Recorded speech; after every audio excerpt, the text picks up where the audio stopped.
This is Daily Blast Live. We're talking about what you're talking about. Thrown under the bus. No. Always live. Always real. Always unpredictable. You with me? Yes, I'm with you. Log on and join our live conversation. I'm in. Tori just won't let it go. DBL starts right now. 3, 2. Welcome to DBL. It is Wednesday, March 6th. We are live and we're talking about what you're talking about right now. I'm here with Tori, Bo, Brandon, and I'm Sam. Let's get started. R. Kelly is speaking out and fighting back right now over charges of sexual abuse that recently landed him in jail. Kelly sat down with CBS's Gayle King for an interview that got explosive at times. Take a look. Robert, stop it. Y'all quit playing. Quit playing. Robert. I didn't do this stuff. I gave y'all 30 years of my career. Robert. 30 years of my career. Y'all trying to kill me.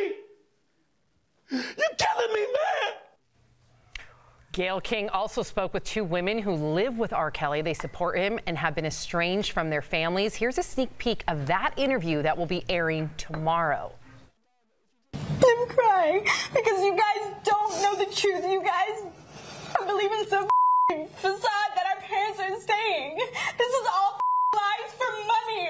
And if you can't see that, you're ignorant and you're stupid. Wow. Listen, I know these are just allegations against R. Kelly, but after watching his performance, I want to call it, not an interview, he looked entitled. He looked like a spoiled brat. Yeah. He looked like he was projecting. Yeah, can we show that picture in the booth? There's a picture that someone's taken and it's gone really viral, and it's of the two of them. I'm wondering if we can put it up here. We're okay. Right after that, there's a. Okay, cool. So the picture is of him standing and going crazy, and Gayle King sitting there doing nothing and not moving. He threw a big. There it is. This picture, I promise you, should win a Pulitzer, I believe, because look at her stance and him, and it speaks volumes about professionalism and journalism. He threw a temper tantrum, and she said, "Robert, sit down." Not R. Kelly, Robert. Stop screaming at the camera. So Gayle King looks like the winner here. He looks like a total temper tantrum. Bo, do you think this interview kind of like dug him deeper? Yeah, look, a tantrum doesn't make it true. Just because you yell it and you scream it at the top of your lungs doesn't make it true. And one of his alleged victims, Jerron DePace, said he's been around enablers all of his life. And because of that, when you're around yes people all of your life, because of your celebrity, Michael Jackson included, it's like you've bought your own lie. Yep. And it's the enablers that I want to go after. You remember when he got married to Aaliyah, the late singer, R.I.P. Aaliyah, and they forged the documents because she was 15 so she could be 18. That personal assistant, I want justice on him. I want justice on everyone else who saw something or heard It's something. systemic. Exactly. Yeah. Well, I don't know. I have not seen the interview of the girlfriends yet. I don't know how to judge them. I don't know if they're victims too. I don't know, allegedly. But with R. Kelly here, I think he really just dug his grave that much deeper. Wow. You're trying to kill me. You're killing me, Smalls. I know. I'm not trying to hear that. That outburst was for his trial for the court of public opinion right now. I just hope our judicial system doesn't fail us on this one, because there's marriage certificates, there's all types of tapes, there's texts. Huge amount of proof. Yeah, Huge but amount of proof. we still have to say allegedly. Yep, we will wait and see. I want to hear from DBL Nation. What do you guys think? Let us know using the hashtag DBL Take. We want to hear from you as well. All right, moving on to Luke Perry. We are hearing from Luke Perry's daughter after her father died Monday from a massive stroke at the age of 52. She posted this on Instagram saying, in part, "A lot has happened in the past week. I appreciate you all for sending positivity to my family. I am grateful for all the love." Meantime, Luke Perry's son, Jack, who wrestles professionally, dropped out of an upcoming show that's set to take place next week. And some footage of Luke talking about possibly joining the upcoming Beverly Hills 90210 reboot is trending right now. He talks about his love of the original cast. I don't know. I want to, because I love those actors, and it'd be really great to get on the set with all of them again. Heartbreaking. I mean, I don't think that there's going to be a 90210 reboot without Luke Perry, but I think about his daughter. I think about his son. I mean, that daughter, what is she going to do? You know, she wants to think about her dad walking her down the aisle, watching her graduate from college, having children, and all those dreams are shattered. My heart breaks for them. Yeah, you know, if someone dies from a stroke every 4 minutes, Luke Perry's example is not the only one out there. Just as you just said, we focus because he's a celebrity, and I love Luke, but there are a lot of Luke Perrys out there, and that's what we've got to think about. Is there are a lot of orphan children now who have to go through this and go through this whole process without their dad. Yeah. Wow. And again, if you think for just a second something's wrong, do not think and be embarrassed. Call 911. The worst thing that can happen is you wasted your time, but the best thing is they can stop it in time. So please. You know what's unfortunate, though, is a lot of people are worried to do that because of the finances attached. And you know what, Sam? People are taking Ubers. I highly suggest, if that's what you have to do, that's what you have to do. Get seen, get a brain scan, find the blood, make it stop. If you didn't want to call the ambulance? The ambulance, exactly. Because of the price tag. Well, thank you for sharing that. That's important. It could save a life. Well, millions worldwide have watched the new Game of Thrones trailer after it was released yesterday by HBO. The YouTube video already has more than 22 million views. Can you believe it? And speculation over how the popular series ends is fierce. Last night, actor Kit Harington weighed in. He plays Jon Snow on the show and revealed that he got very emotional when he learned what happened to his character. Here's what he told Stephen Colbert. I was very shocked and surprised at certain events unfolding, and then I blurred my eyes out. Is this the end of Jon Snow? Absolutely. There's never going to be an end of Jon Snow. He's died already, and they brought him back to life. It's black magic. Sounds like a soap opera. If you watch, this is more than a soap opera.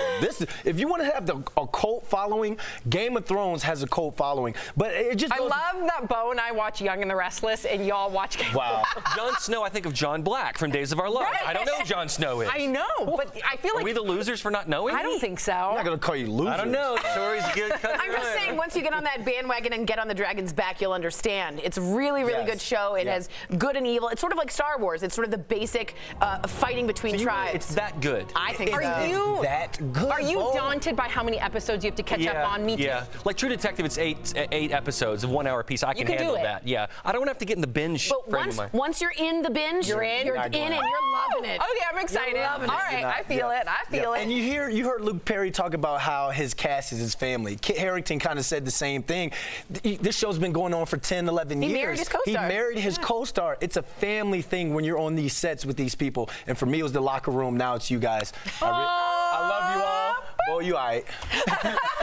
He don't like me because I don't watch Game of Thrones. That's okay. I can't talk about it. Yeah, we can share wine on details. That's right. Oh, there you go. There you go. Well, DBL is live. We'll bring you breaking news as soon as it happens. Coming up next, find out how HBO's Leaving Neverland is affecting Michael Jackson's music legacy.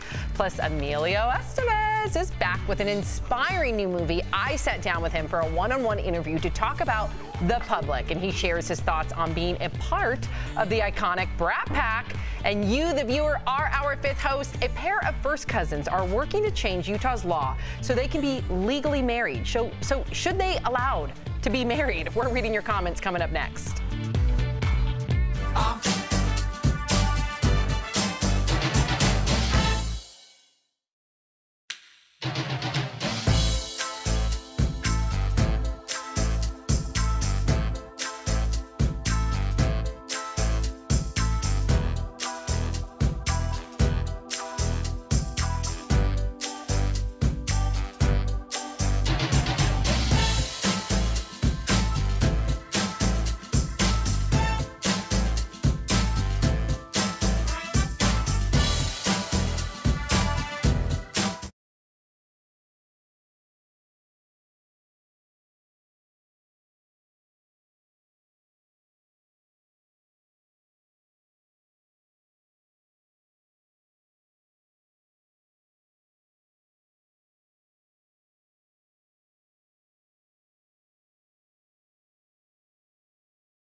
So I just found out that yellow stands for freshness, happiness, positivity, optimism, enlightenment, and intellect. So, banana. Anywho, thank you for that. Steven likes to report on what we're wearing, and I very much appreciate that. You guys rock. Stays to well, says Lit Nemo.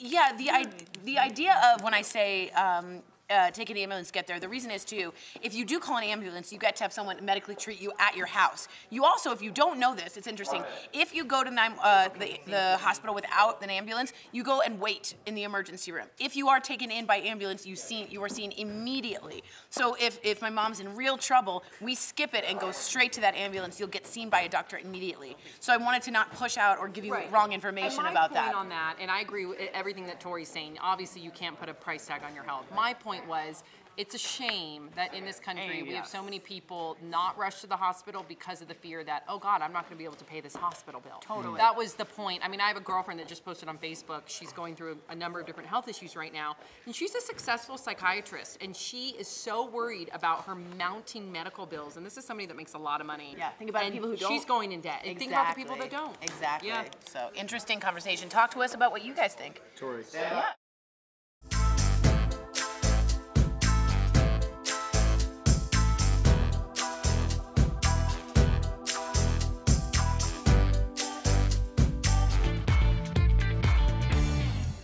Welcome back to DBL. Newlywed cousins want their marriage to be recognized in their home state of Utah, and they say that they have been in love since childhood. On Monday, the first cousins got married in Colorado, and once they crossed state lines, their marriage was no longer legal. Now they are petitioning to be legally married, despite their parents being siblings. In Utah, it's actually legal for first cousins to get married if they are older than 55 and can prove that they are infertile. So DBL Nation, should you be allowed to marry your first cousin, huh? Let's get right to your comments. Oh boy. Here we go, huh? Christopher from Facebook says, another logical progression from the move to expand marriage beyond one woman and one man. It won't stop here. They absolutely will have to legalize this, or they will have to reverse other expansions of marriage. I gotta interrupt here. You cannot compare same-sex marriage to this, because there is no way that a child can be harmed by same-sex marriage, as opposed to when you have two cousins being married, you have the statistic of about 3 to 4% of there being a genetic mutation. So I don't want to see false equivalency. Yeah, I thank you. You're absolutely right. I didn't even have to say anything.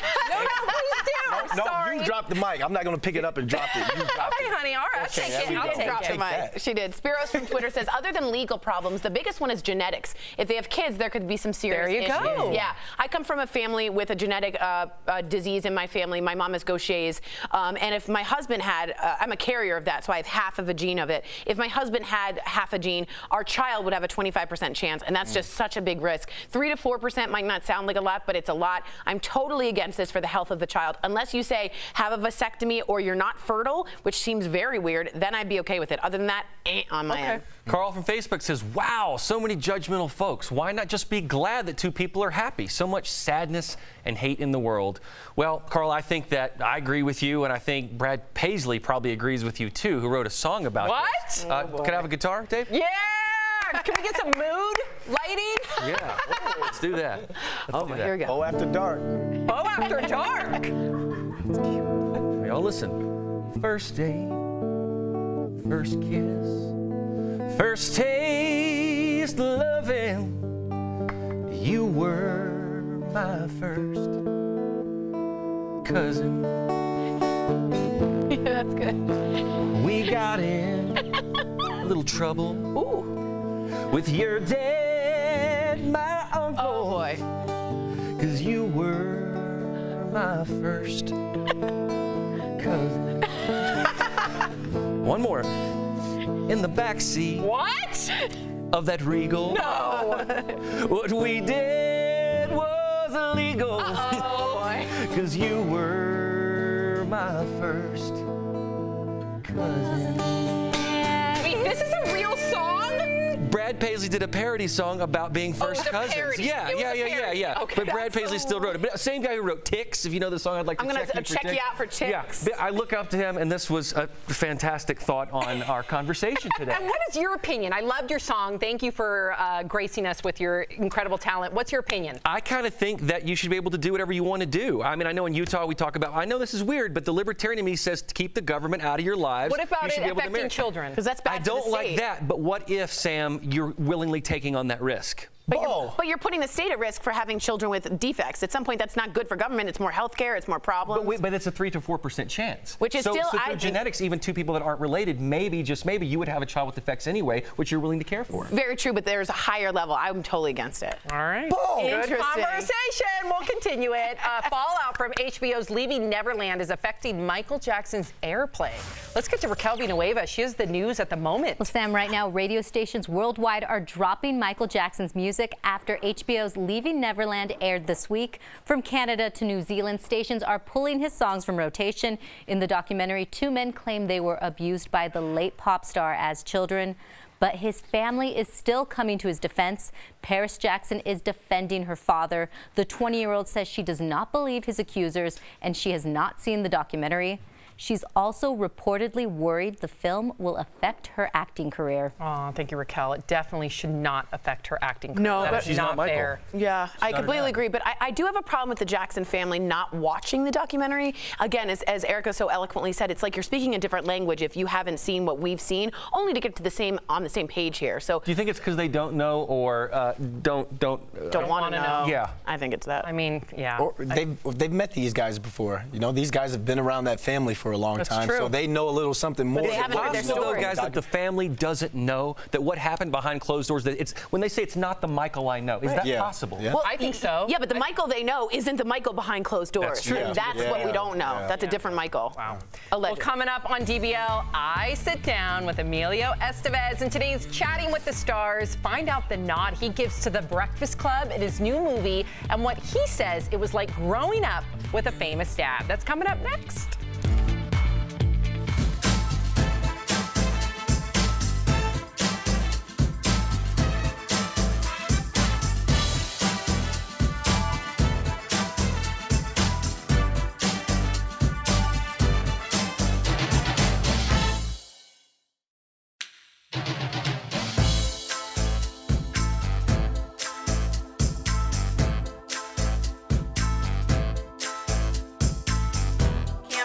Not so steady. Oh, so steady. And tomorrow is the surgery. Yeah. So send lots of love and light to Rob, please. It's a big deal. Tomorrow is a big surgery for us at the DBL family. Rob made a good point about Paris Jackson. Do you want to repeat it, Rob? Sure. Yeah. Sam was saying that she didn't feel that Paris should deserve her career to be side-railed because of all the accusations. But at the same time, she has benefited from his last name and got to where she was in large part because of the last name. So I only brought that point up. I don't think that it should affect her, but it will, her career, but I think it will. I think you're right. You know? And just like when Kylie Jenner says I'm a self-made billionaire, and I'm like, ha, Exactly. woo! Exactly. You are not, my friend. You are not. Yeah, this is interesting that Paris Jackson has been aided by that last name. Is it fair to say that if she's been aided, she should also be harmed in that way? Again, she had no idea, wasn't wanting to be part of this. I wonder if she changes her last name, a stage name. I wonder, which would be crazy to think that Paris Jackson would take away the Jackson, because that's the name. Right. But I wonder for acting purposes if she'll be Paris. I think it'd be smart. I think it would too. Yeah. Let us know what you guys think. Thanks, Rob. Yeah, no problem.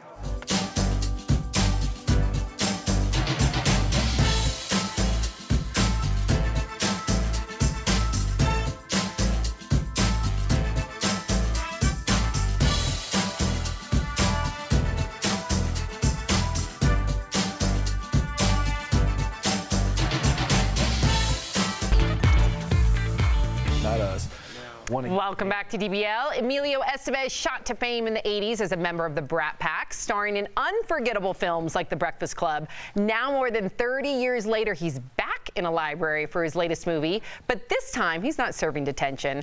Earlier, I sat down with Emilio for a special one-on-one interview. First, check out a clip from the public. Mr. Goodson, I gotta talk to you. There's not enough shelter for us people on the street. Who is us? We could all come stay at your place. Emilio Estevez, we are so thrilled to have you here. Your career, what a long, incredible career you've had. Iconic movies, too many to name, but I have to say my favorites are Breakfast Club and The Young Guns.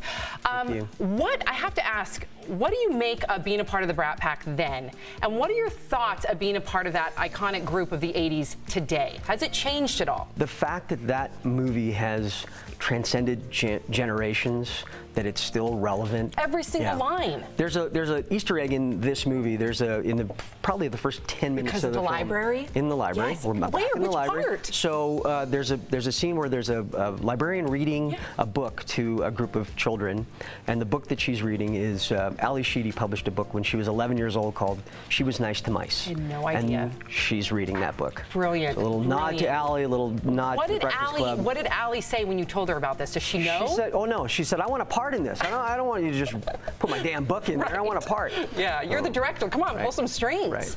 I have heard you say a number of times that you got into this business as an actor not for the fame, which is the juxtaposition of just that statement alone compared to what we see with social media today and all the fame. That's right. I love that about you. So what happened when you told your dad, Martin Sheen, an actor, when you told him, "Hey, I want to be an actor too"? Did he give you any advice about how to be private in such a public world? Well, the first thing he said was, "Don't change your name."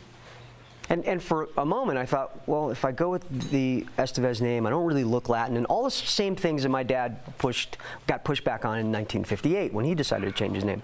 So in 65 or 66, his father came from Dayton, Ohio, to see him on Broadway. And he'd never been to New York before, and he looked up on the marquee and he saw the name Martin Sheen, and he just shook his head. And my dad saw that, and he was humiliated. And so in 1979, 1980, when I started, he said, "Don't make the same mistake I did." I think it was a great advice from your dad, and you definitely paved your own path. We got to talk about your brilliant cast, from Taylor Schilling to Christian Slater to Gabrielle Union, Alec Baldwin, Jenna Malone. The list goes on and on. Speaking of Alec Baldwin, we on this show we cover the Daily News, and so we've talked about his back and forth with the president. We've talked about his impersonations of the president on SNL. Because you know him personally, I want to know from you what you think about that clash back and forth with the president, and also, do you find it necessary to have political satire in this politically divisive climate that we have today? I think the comedians are leading the charge. And I think that when you approach something with humor, you humanize it.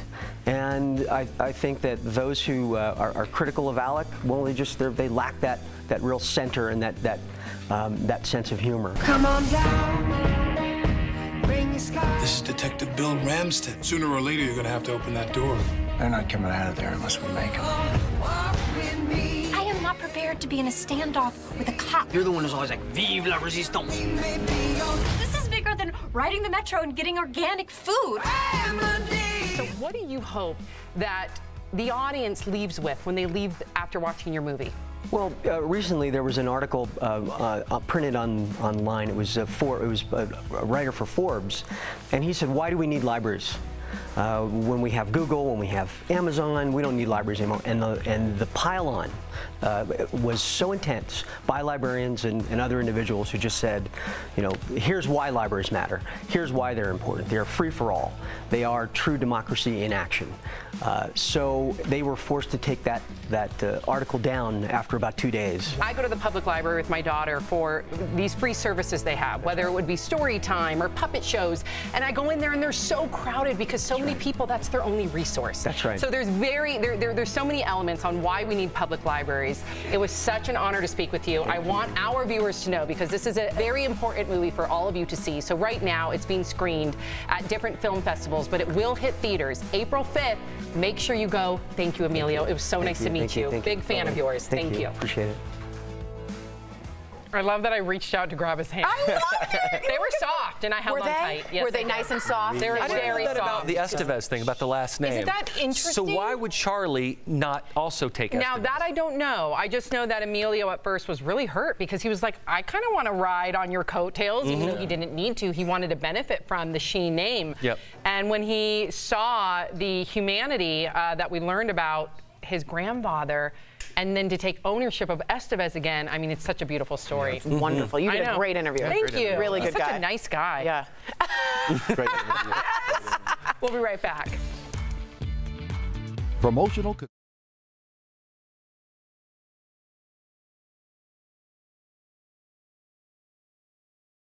Welcome back to Double Jump, where we talk the latest in gaming, tech, and pop culture news. Today we're here to review Captain Marvel, which stars Brie Larson in the titular character of Carol Danvers, and she becomes Captain Marvel to help defend the Earth from the oncoming space galactic war between two alien races, the Kree and the Skrull.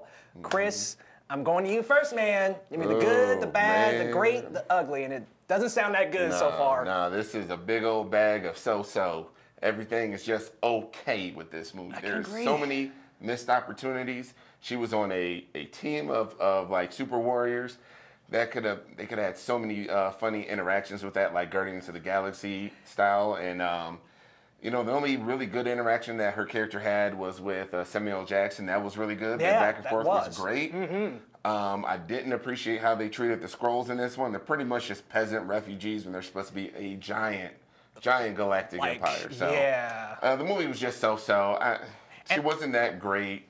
I would say, well, now we'll do the final. She was almost there, I think, and I want to go back to your energy with the team, because I feel like Samuel L. Jackson and her were the only two that worked really good together in this movie. Her and Jude Law didn't play off of each other as well as I really wanted them to. I mean, come on, you're like a mentor, mentee situation. Like, you guys need to have some good energy, and she was trying to crack jokes that just weren't timed well. They just weren't really that funny, and Jude Law's character wasn't even like a snicker. Like, come on, man, some kind of something to let us know that you're at least amused by this character, because they have a big past together, but it just doesn't show at all in this movie. So Chris, what are you recommending for this one? Wait for Redbox, go to the theater, or don't see it at all? I'm going to recommend go to Redbox for this one. If you're looking for a great movie to see in the theaters that's a female action hero, go see Alita Battle Angel. Skip this one. Wait till Redbox for this one. You're not missing too much. I gotta say, I would say see this in theaters. I think it's a good but not great adaptation in Marvel's lineup. So check this one out, you guys, and we will see you next time on Double Jump.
Welcome back to DBL. We love sharing your comments. What do we got, Tori? Well, this is about Bo's song. We got XOOX says, I love this. Great. And it's now stuck in my head. And Abu Garcia says, I never heard that song. Funny as heck. I like Bo's rendition.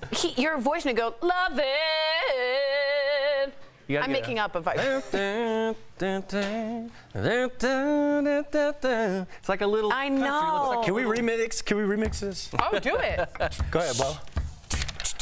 All right. 5 seconds. First date, first kiss, first taste of loving, 'cause you were my first cousin. Oh, yeah! See you tomorrow.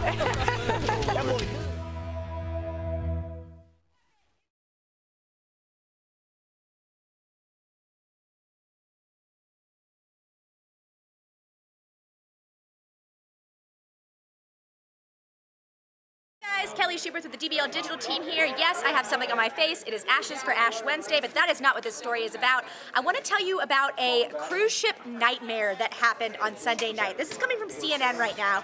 It happened on Norwegian Cruise Line's Escape. I think Leo has an animation. This is what happened. Look at that. So it completely tilted. Leo, if you want to just restart that again real quick. Here it comes, guys. So it completely tilted. 115-mile-per-hour wind gusts came during this cruise on Sunday night. Tons of people were hurt. Really scary situation there.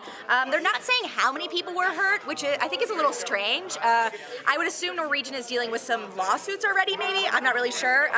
There were a bunch of ambulances waiting there when it pulled in on Tuesday, but you think about that. This happened Sunday night. That's Tuesday. That's a long time for people to wait if they're hurt. That cruise ship that completely tilted like this. Totally thinking about that. Crazy, right? Medical attention wasn't, because until Tuesday when they got into port in Florida. So this happened to me. I studied abroad on a ship, so I lived on a ship for 3.5 months. I've always wanted to do that. And it happened to me while we were on the ship. It didn't tilt that much, but it did. We had to sit in the middle of the ship all night. We couldn't sleep that night because it wasn't safe. So we just went back and forth on the marble floors as the storm just. Think of the nausea. It was crazy. The nausea. Yeah, it was that pretty is bad. There terrible. were people throwing up everywhere. But if you don't this know, is really scary. So Yes. many people hurt, but we don't know how many people are hurt. Why do you think that is? Well, I think they're trying to probably play this off. That's what I thought. Any kind of thing on a cruise line is a PR kind of scandal, Yep. so they're trying to contain it. That's what I figured. But they're not cruising along on this one. Okay, we'll see you later, DBL Nation. Let us know what you think.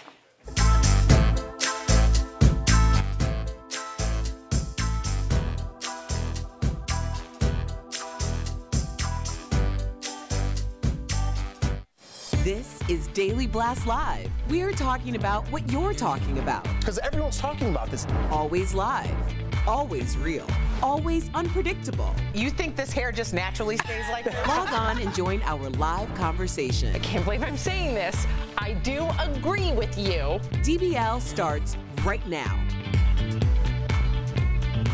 3, 2. Welcome to DBL. It is Wednesday, March 6th. We are live, and we're talking about what you're talking about right now. And I'm here with Erica, Jeff, Al, and I'm Sam. Let's get started.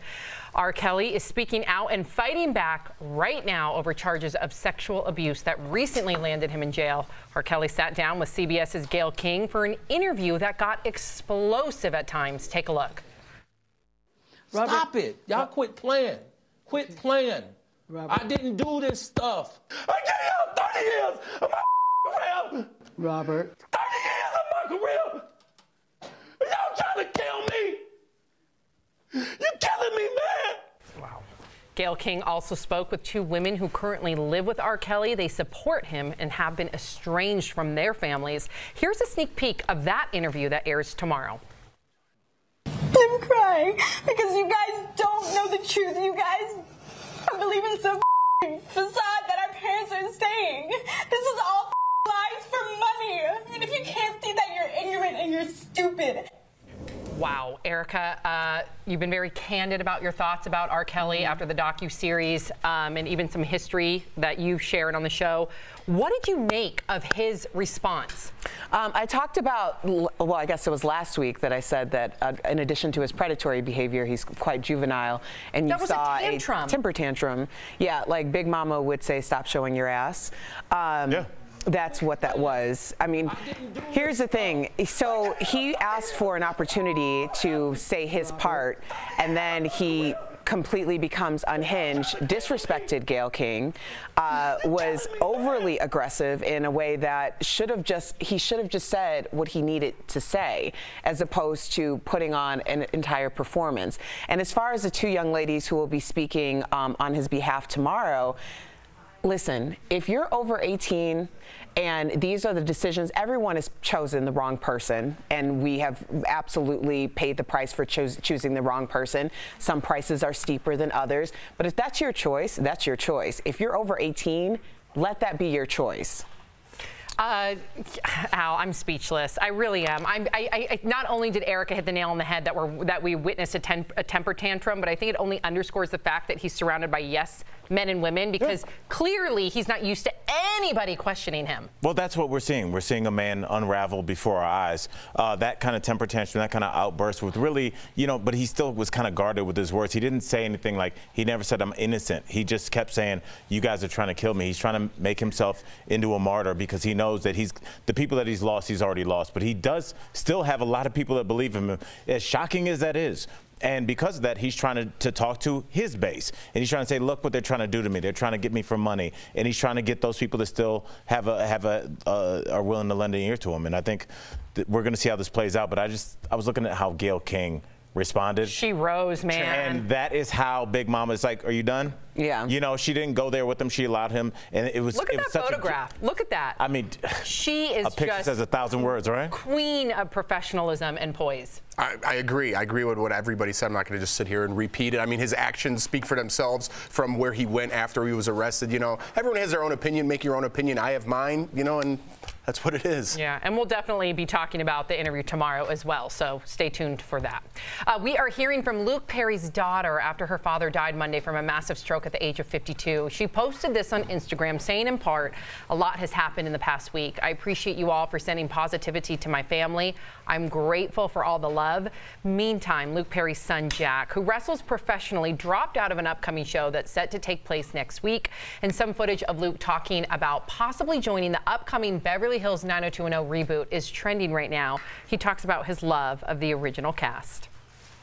I don't know. I want to because I love those actors, and it'd be really great to get on the set with all of them again. I don't think the reboot will be the same. But, you know, Al, you've talked openly about losing your father on this show. I think about his two children.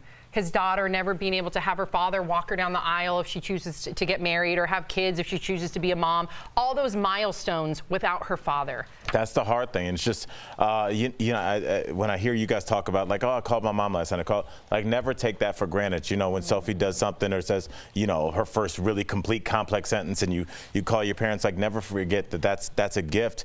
And honestly, when we look at people that pass away at 52, it's young, but there's no guarantees in this life, and that's why, like I said, after my friend Kevin passed away at 32 years old, out of nowhere, you know, me and my friends say I love you after we get off the phone, or hey man, I just checking in on you, because this needs to be part of our lives now. It's just like understanding that nothing is guaranteed. We all don't get to pass away at 90, so just let's honor his life.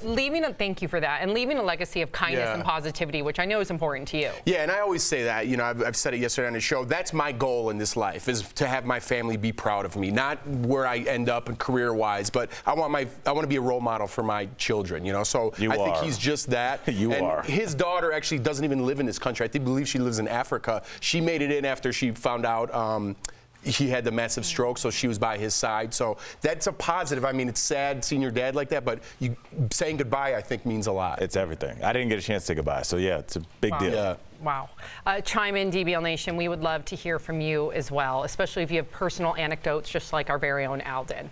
Well, millions worldwide have watched the new Game of Thrones trailer. It was released yesterday by HBO. The YouTube video, get this, already has more than 23 million views. I'm sure Erica's Anthony is one of those views. And speculation over how the popular series ends is fierce. Last night, actor Kit Harington weighed in. He plays Jon Snow on the show and revealed that he got very emotional when he learned what happened to his character. Here's what he told Stephen Colbert.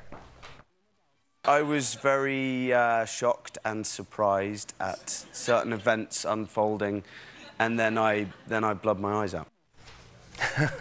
I'm excited. I have so many scenarios going through my head of what's going to happen. Pitch one. Well, I don't know. First of all, I hope Arya Stark is the winner at this whole thing. At the end, I hope she takes over the crown. Is Jon Snow alive? Of course, he's alive. No, is he gonna? So he's not gonna be killed off. It's the last season, so some big characters are going down. And this show has no problem killing off major characters. That's what they're known for. So big characters are going down. But also, he had a girlfriend who he's currently married to in real life. She was killed off earlier. She might come back as a White Walker. We might see her again. Ooh. I got a lot of scenarios. Erica is looking at us like we are speaking a foreign language. She's like, yeah, what he said. Erica, there's 3 dragons, but one of them now is a White Walker dragon, but we still have 2 good dragons. Don't give it away in case she wants to watch it. Don't give it away. I don't think we run that risk. I think we did it yesterday on the show, exactly how long it takes if you watch back-to-back. It's like 2 days, 15 hours, and like 30 minutes or something like that, if you just want to go back-to-back, straight. Because Erica has that kind of time, right, Erica? Yes. You might get the stomach flu, be laid up for a couple days. I tried folding my laundry 3 days ago. I'm still working on it. Yeah, thank you. But you could watch and fold. Boom. That's true. Yeah. Good point. Multitasking. Yep. Well, DBL's Live will bring you breaking news as soon as it happens. Coming up, Taylor Swift's top takeaways. She's opening up about the 30 things she learned before turning 30. Plus, Emilio Estevez is back with an inspiring new movie. I sat down with him for a one-on-one interview to talk about The Public, and he shares his thoughts on being a part of the iconic Brat Pack. And you, the viewer, are our fifth host. A pair of first cousins are working to change Utah's law so they can be legally married. Should they be allowed? We're reading your comments coming up next.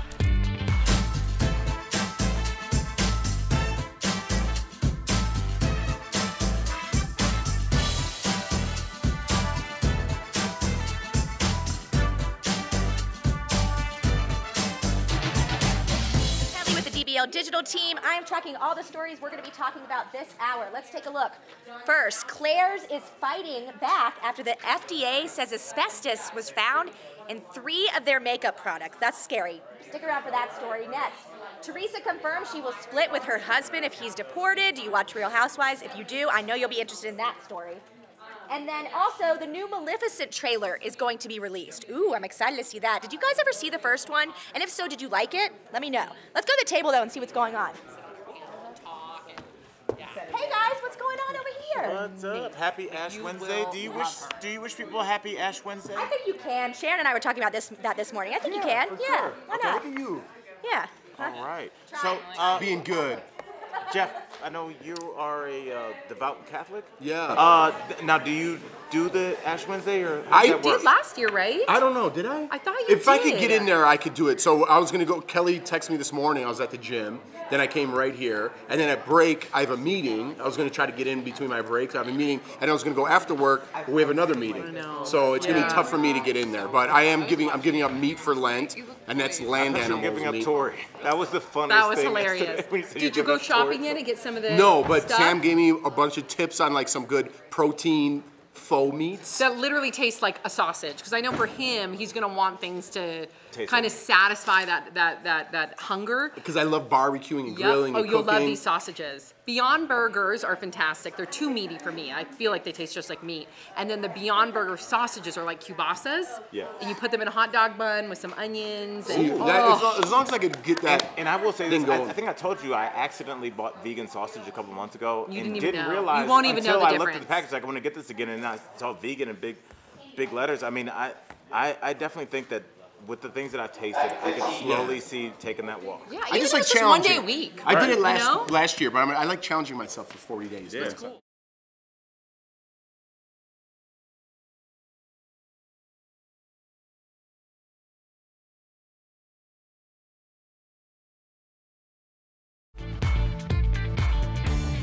Welcome back to DBL. Newlywed cousins want their marriage to be recognized in their home state of Utah, and they say they have been in love since childhood. On Monday, the first cousins got married in Colorado, right here, and once they crossed state lines, their marriage was no longer legal. Now they are petitioning to have their marriage recognized despite their parents being siblings.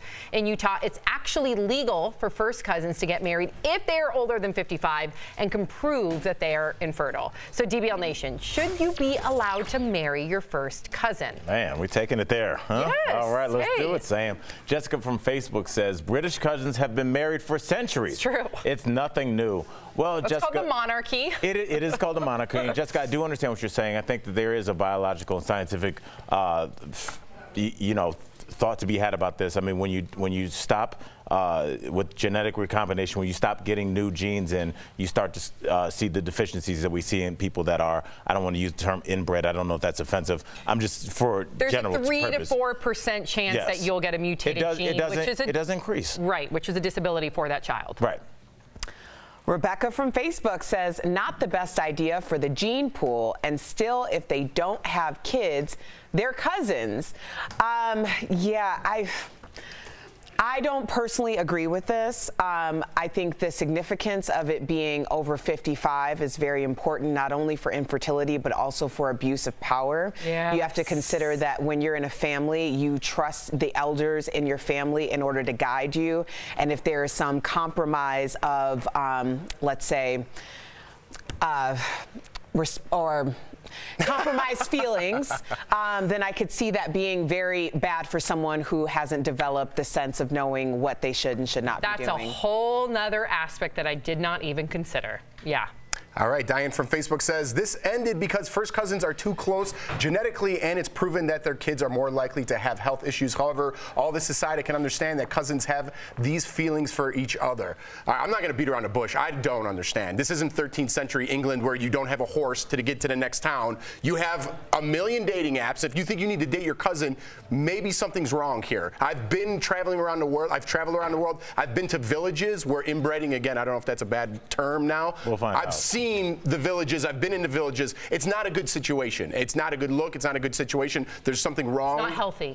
It's very unhealthy, and something's wrong with the people, and you could tell just visually. So, I mean, again, this isn't 13th century England. If you're marrying your cousin or you want to push this forward, it's a bad idea. Come at me. Come at him. Like it. Jeff Schroeder.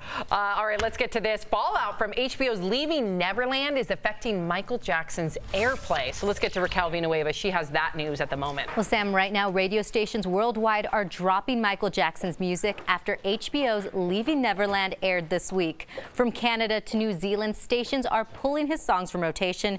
In the documentary, two men claim they were abused by the late pop star as children, but his family is still coming to his defense. Paris Jackson is defending her father. The 20-year-old says she does not believe his accusers, and she says she has not watched the documentary. She's also reportedly worried the film will affect her acting career. Yikes. Thank you, Raquel. We will be right back.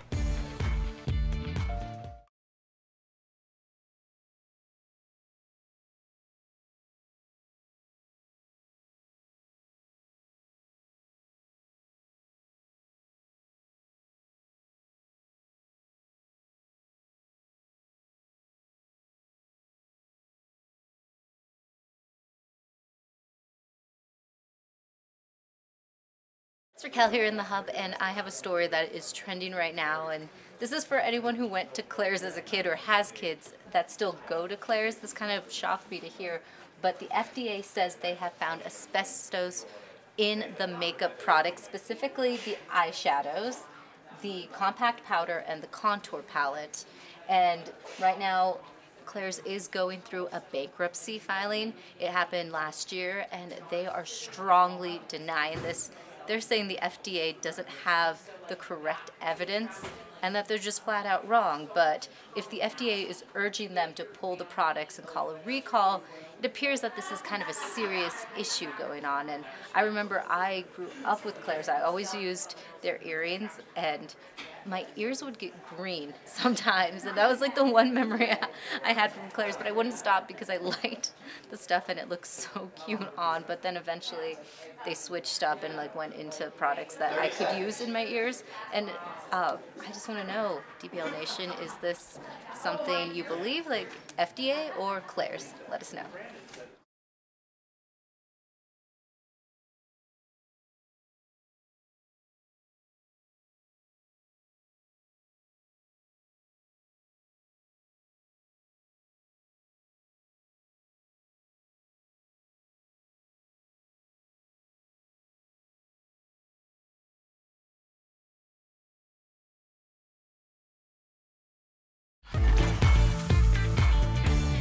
Welcome back to DBL. Emilio Estevez shot to fame in the 80s as a member of the Brat Pack, starring in unforgettable films like The Breakfast Club. Now, more than 30 years later, he's back in a library for his latest movie, but this time he's not serving detention. Earlier, I sat down with Emilio for a special one-on-one interview. First, check out a clip from the public.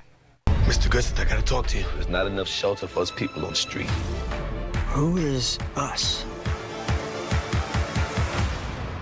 We could all come stay at your place. Emilio Estevez, we are so thrilled to have you here. Your career, what a long, incredible career you've had. Iconic movies, too many to name, but I have to say my favorites are Breakfast Club and The Young Guns.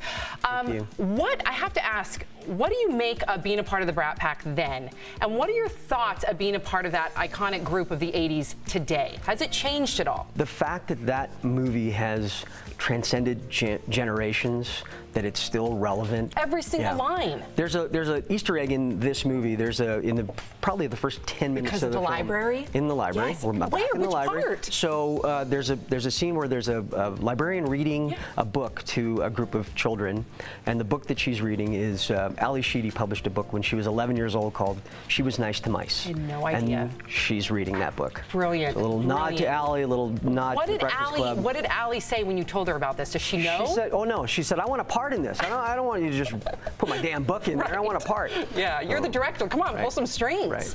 I have heard you say a number of times that you got into this business as an actor not for the fame, which is the juxtaposition of just that statement alone compared to what we see with social media today and all the fame. That's right. I love that about you. So what happened when you told your dad, Martin Sheen, an actor, when you told him, hey, I want to be an actor too? Did he give you any advice about how to be private in such a public world? Well, the first world? thing he said was, don't change your name. And for a moment, I thought, well, if I go with the Estevez name, I don't really look Latin, and all the same things that my dad got pushed back on in 1958 when he decided to change his name. So in 65 or 66, his father came from Dayton, Ohio, to see him on Broadway. And he'd never been to New York before, and he looked up on the marquee and he saw the name Martin Sheen, and he just shook his head. And my dad saw that, and he was humiliated. And so in 1979, 1980, when I started, he said, don't make the same mistake I did. I think it was a great advice from your dad, and you definitely paved your own path.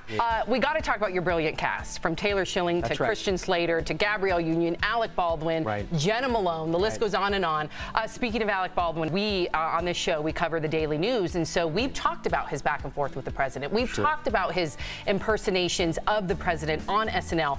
Because you know him personally, I want to know from you what you think about that clash back and forth with the president, and also, do you find it necessary to have political satire in this politically divisive climate that we have today? I think the comedians are leading the charge. And I think that when you approach something with humor, you humanize it. And I think that those who are critical of Alec, well, they lack that real center and that sense of humor. Come on down. This is Detective Bill Ramsden. Sooner or later, you're gonna have to open that door. They're not coming out of there unless we make them. I am not prepared to be in a standoff with a cop. You're the one who's always like, vive la resistance. This is bigger than riding the metro and getting organic food. So what do you hope that the audience leaves with when they leave after watching your movie? Well, recently there was an article printed online. It was a writer for Forbes, and he said, "Why do we need libraries? When we have Google, when we have Amazon, we don't need libraries anymore." And the pile-on was so intense by librarians and other individuals who just said, you know, here's why libraries matter. Here's why they're important. They're free for all. They are true democracy in action. So they were forced to take that article down after about 2 days. I go to the public library with my daughter for these free services they have, whether it would be story time or puppet shows, and I go in there and they're so crowded because so many people, that's their only resource. That's right. So there's so many elements on why we need public libraries. It was such an honor to speak with you. I want our viewers to know, because this is a very important movie for all of you to see. So right now it's being screened at different film festivals, but it will hit theaters April 5th. Make sure you go. Thank you, Emilio. It was so nice to meet you. Big fan of yours. Thank you. Appreciate it. Great job. How exciting was that? A dream come true. Love him. Let's talk about it in the break. Okay, we will. Yep, including my hand grab. Coming up on DBL, Taylor Swift shares. That's not talking, that's explaining. The top 30 things she's learned before turning 30 will reveal the most surprising revelations. And you never know what Al and Tori will chit-chat about on their ride into work. DBL Drive is next.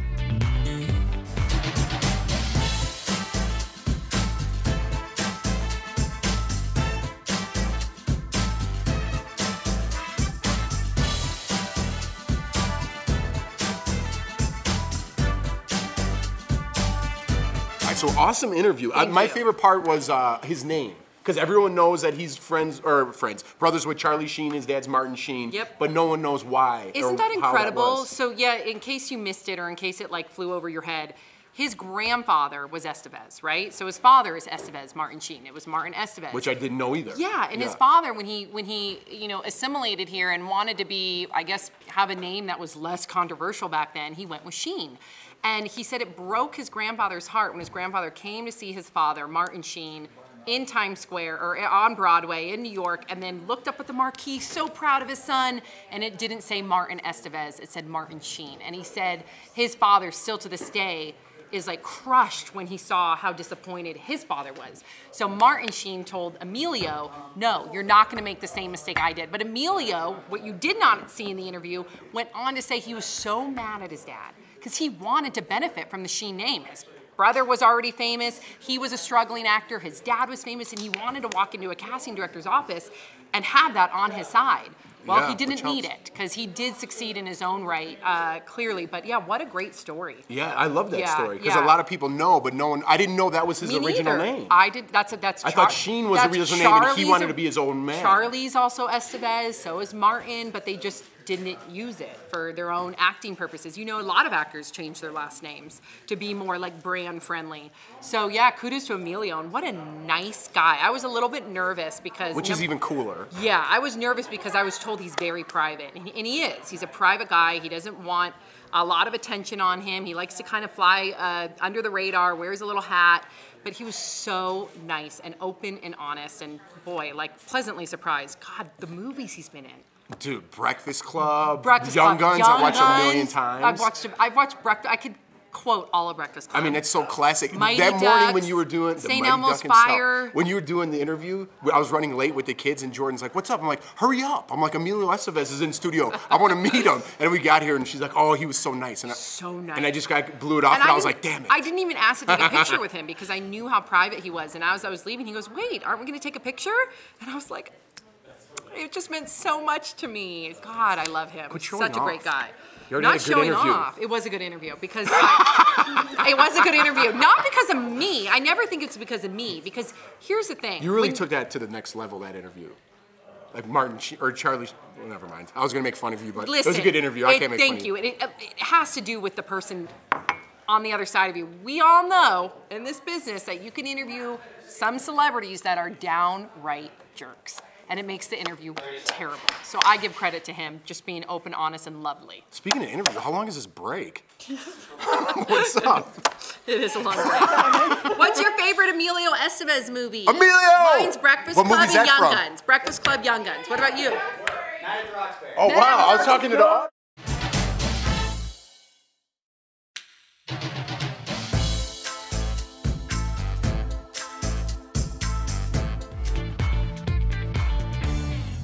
Welcome back to DBL. We all know International Women's Day is this Friday, and Tori had to school me on the ways that we can celebrate.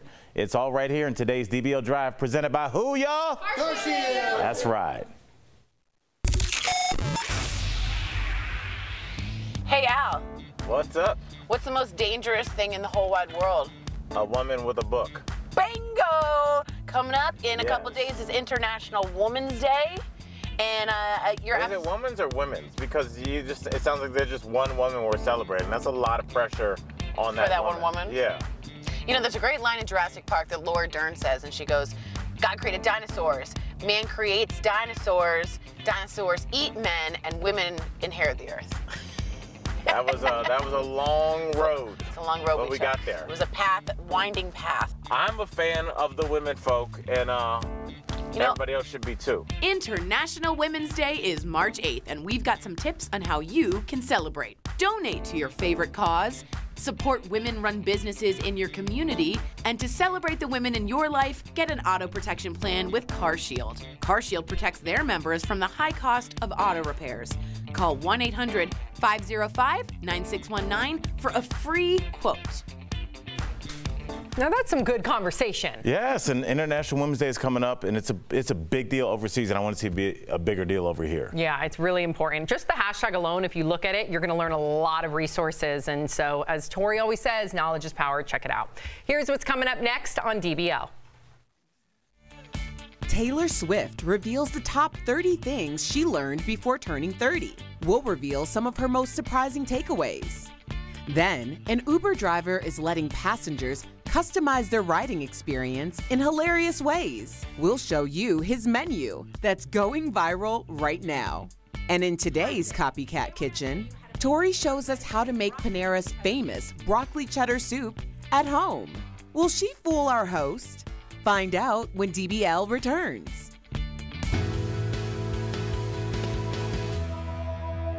Hey guys, it's Brooke Way with the DBL Digital Team, and I have a trending story right now involving Teresa Giudice. She is from Real Housewives of New Jersey.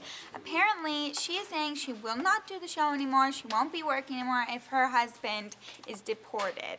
And apparently, people think he's gonna be deported. This was all for what she also went to prison for, and he's getting in trouble because he was born here apparently, or came here when he was young. I'm not sure of the details, but he never applied to be an American citizen.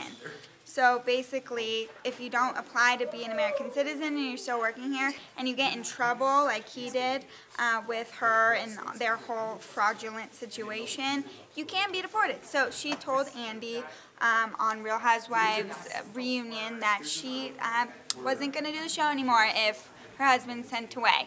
She wants to be by his side with the kids, and so yeah, I don't know, it's a lot of drama. She just got out of prison, so I'm sure that family's been through some stuff. So I don't know, DBL Nation, are you a Real Housewife of New Jersey fan? Do you like Teresa? Brooke, do you think it's weird Teresa, he stuck by her, and she's not sticking by him? You know, I think, I'm not surprised. I'm not surprised. I heard the rumor she's also already dating someone else, a realtor, so I don't know what's happening in the Giudice family. But no, it's not shocking to me. I'm sorry, I don't know. I'm not a real Jersey fan of Housewives New Jersey fan. I'm more of a Beverly Hills fan. I root for Lisa Vanderpump all the time. I love her, and so I don't know. Let me know what you think, though. I know there are a lot of fans out there. Okay, bye.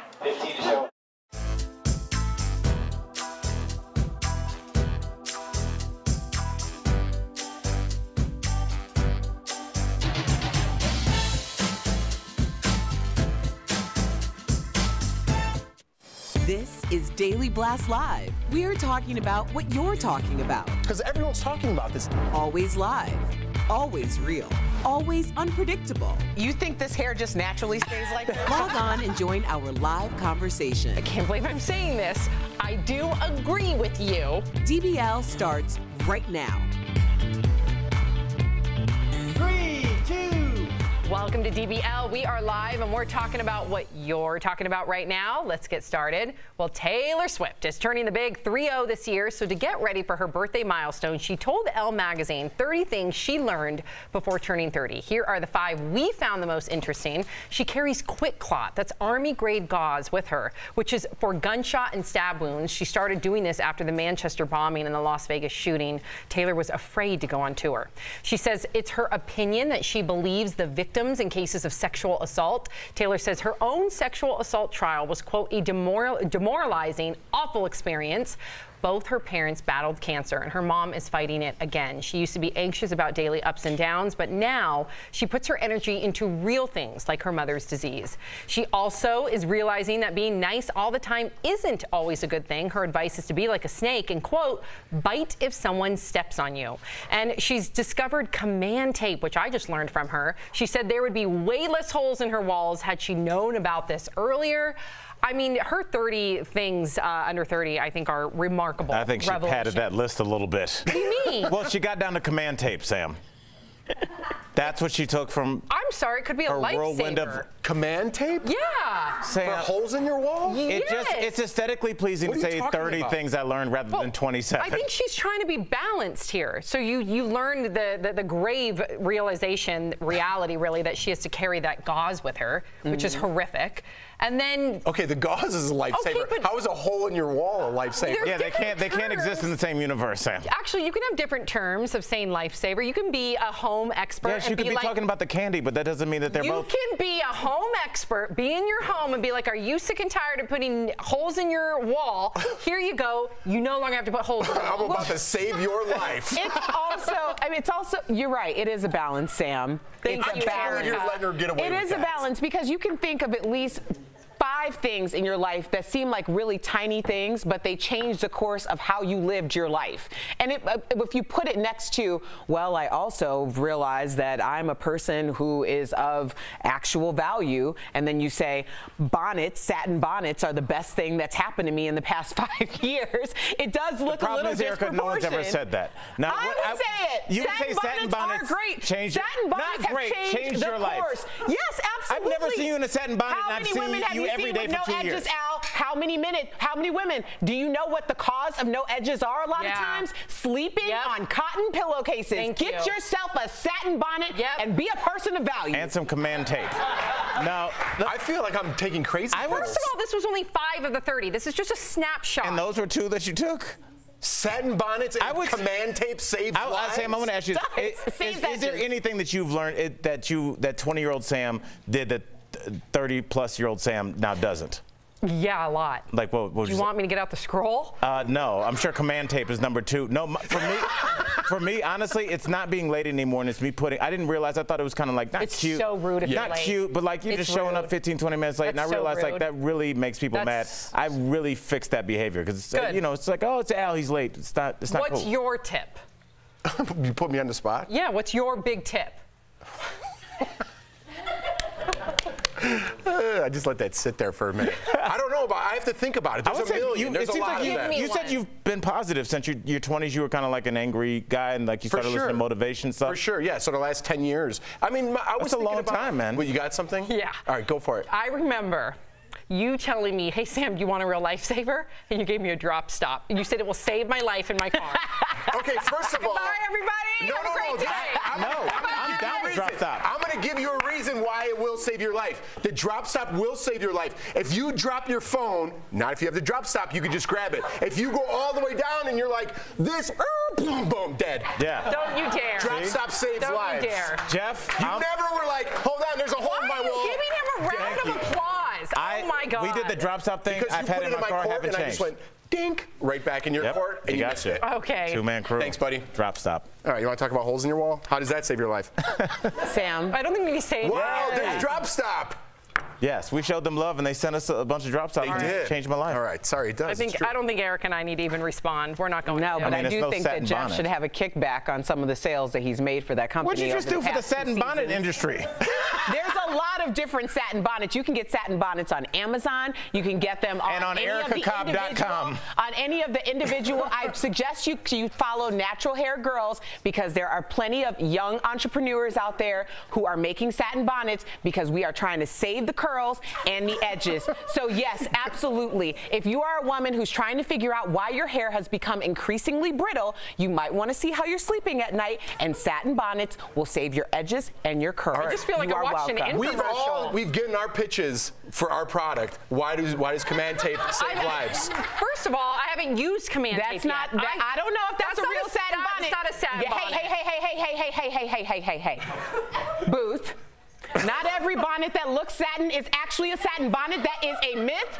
You want to make sure that you are going with natural girls to figure out what the real satin bonnet is, because there are a lot of spoofs out there, and it is not okay. Erica's got a new endorsement for I think sure. So. Clip that, Erica. Send it to your agent. Clip it right now. The girls of The Bachelor are speaking out in last night's Women Tell All special. It's where all the contestants who were not picked come to tell their side of the story, and things got a little crazy between Courtney and Demi. Watch. You literally have the maturity of a 3-year-old. All you do is talk about yourself and talk about other people all day.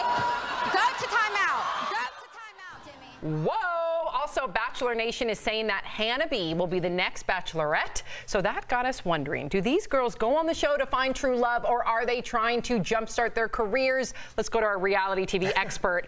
Do you feel like these girls are genuinely trying to find love? Or I know that you've met many people in the reality TV world where you've seen their careers explode. Right. I mean, I started on reality TV. The Bachelor has just gotten so ridiculous for multiple reasons. Maybe there's a handful of them that really want love, but I would say the majority of them on there are just on there to further their career. Look at Erica's face. They get a million followers right when they get off of the show, and not only do you get picked for the show, now you're inviting like want to be picked to be the next bachelor. I think they'd rather be the next bachelorette than find love. That's just my opinion. I'm just wondering what career you're trying to jumpstart by getting out of your seat and physically putting something in somebody else's face. Like, if that were me, if you feeling froggy, you better be ready to jump. Because that was not okay. Not in a million years. She was trying to put a pacifier in her mouth. She would have been, that girl would have been okay to snatch that young lady's wig. But there's spots for that on reality TV now. That was a pacifier she was trying to place in her mouth. So that tells you that this was a pre-planned thing. And what I saw when I saw that clip, that had your agent on the phone with you saying you need to do something to make yourself pop amongst these 30 girls. And look, unfortunately, this is who we're talking about. Somebody that went and put their hands on somebody. This is not cool anymore. This hasn't been cool for a long time. And I think, you know, we saw it with Nene a couple days ago. You cannot put your hands on something. Like you said, Erica, don't run up on the wrong person. Right. That's all I'm saying. You better be ready. That's right. Exactly.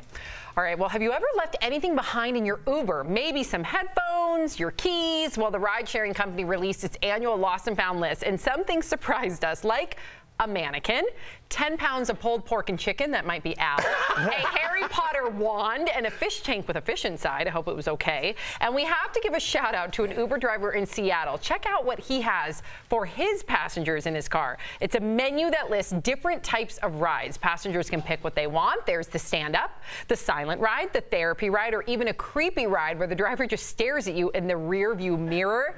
So what do you guys think? Would you want your Uber driver to have this menu? I know you have a lot to say about this. Well, yeah, somebody's going to steal this idea, but I've always thought, like, in your passenger profile, right along with your picture and your phone number, whatever's in there, in your rating, it should say passenger. There should be a box to click that says passenger does not want to talk. A lot of times when people, it comes off rude getting in somebody's car, but a lot of times you're headed to an audition, you have a big meeting at work, and you're trying to think about what you're going to say, and the person's like, so did you see the game last night? And you're like, dude, not now. No disrespect. It's just like, I think a lot of times, sometimes I get chatty Uber drivers and they're trying to be nice, but sometimes I just don't want to talk. Well, they do have that for Uber. It does say great at conversation, things like that. So you can look at that and say, like, I normally, if I'm really, really not wanting to talk or I have something else going on, I just get on the phone. Right. But I have found that a lot of people, and much to your credit, because I think it's brilliant, are looking for employment elsewhere. And what a great way to get their information, get their resume and everything out there. However, a few weeks ago, I got into a vehicle with a gentleman who was clearly trying to do this, and he insisted that I follow him on LinkedIn, which I don't really even use my LinkedIn. So then I was like, I can't get. And then he's like, well, give me your phone and I'll put in your figure. And I'm like, dude, too much. Please. Yeah. I beg of you. I hope you found a job. Although our very own Jeff Schroeder, I've been in an Uber with you, and I'm the opposite. You were chatty Kathy. Listen, here's the thing. If I had a couple beers and my driver's from another country, I'm chatting it up. I love hearing about other cultures. That guy happened to be from Thailand. That's right. I had to speak a little Thai. I don't. I had one word. Jeff talked Thai. Kapun kap. That's all I knew. But what does that mean? Hello? Thank you, you know. So he was very impressed by that. And how many people really strike up a conversation with that guy from another country? He was loving it. I'm going to tell you, because we all shared an Uber, and I still get this Uber driver like once a month. His name is Jomo. Yes. Hi, Jomo. What up, Jomo? And he always asks about Jeff. Yeah. Always. Like, how's your coworker? How's the white guy? I like it. I chat it up in there. Great. I like to learn about different people. It's, it's a 5-minute ride. Be nice. I know we have to get out, but one time I was in an Uber, and there was this young South African guy, and he and I talked for like 30 minutes on my way back to my apartment, and it was weird because I got out of the car and I wanted to ask him for his number because I wanted to be friends, but then I was like, that's going to be weird. So I didn't, but he was such a cool guy, it's like, but then I was like, I didn't want to like, give me your phone, I'm putting my information in, but he was such a good guy. So you do meet really cool people driving Lyft and Uber. Yep. All right, let's get to this last story. I knew you were going to tell that story. Did? Yeah. Well, Gwyneth Paltrow says she knows what's in our future, and that's psychedelic drugs. She tells the New York Times, quote, I mean, there's undeniably some link between being in that state and being connected to some other universal cosmic something. She says she's never taken anything like that herself, but could she be on to something, huh? There's a new drug that the FDA just approved to treat long-term depression, and it's a nasal spray, meaning it works within hours versus weeks or even months. And get this, it's made from a version of the drug ketamine, which is a psychedelic. So, I mean, this has been going on for years. You look, back in the day, psychiatrists, still to this day, would use psychedelics, would even use ecstasy to treat their patients. But is Gwyneth Paltrow the one to shed this knowledge? I don't think so, but I mean the fact that the street name for ketamine is Special K, it's been around forever, and they are using psychedelics to treat PTSD. They're using it to treat depression. And it's working. Look what marijuana has done. Maybe, just maybe, all the drugs we were told are bad aren't that bad, and OxyContin and oxycodone and all those other ones that were shoved down our throats for the last 20 years. Maybe there was a pharmaceutical industry that had something to do with that. Yeah. I don't know. I don't know if all drugs are good. Yeah. Dr. Drew would always say all drugs are bad. But you know, some are going to be greater or worse than the others. But somebody wrestling with depression or PTSD, I think the rules are out the window. No, that's a great thing. I'm worried about using it recreationally. But people already do. I know, but like I don't know. I don't. You don't want to get in a vehicle after using that nasal spray.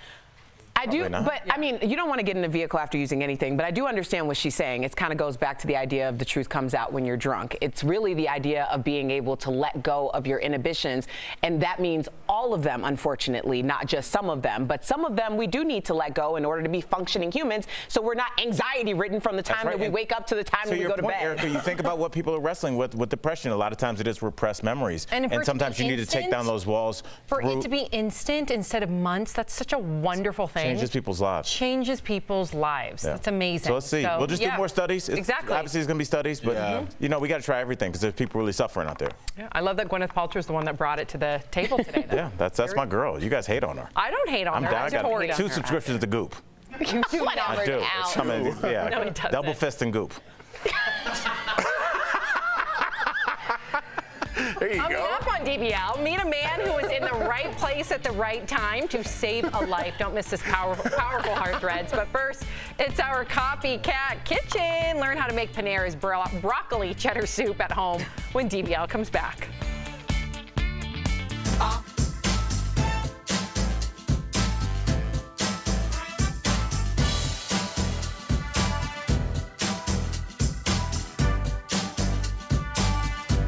Guys, we've been talking about things. I'm actually curious because I'm going to steal them from you and then pretend like I came up with them.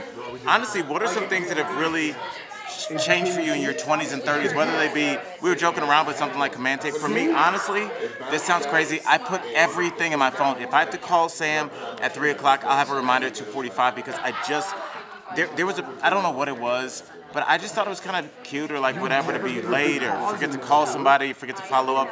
It's a bad look. It makes you look unprofessional. It makes you look like you don't care about other people's time. And things have really changed for me, helping me be organized when I do look at my daily calendar. So, and especially with these, there's no reason to be late anymore. So if you guys have any, I guess you can almost call them life hacks that you use. The drop stop that Jeff was talking about, we did that season 1 of this show. It's a little thing. We all know, like when you're driving, the way your cell phone is configured, it's a little slot between the seat and the seat belt. It's like built just for your cell phone to slide down, and it slides underneath your seat, and you can't get it. It's really bad and nerve-wracking.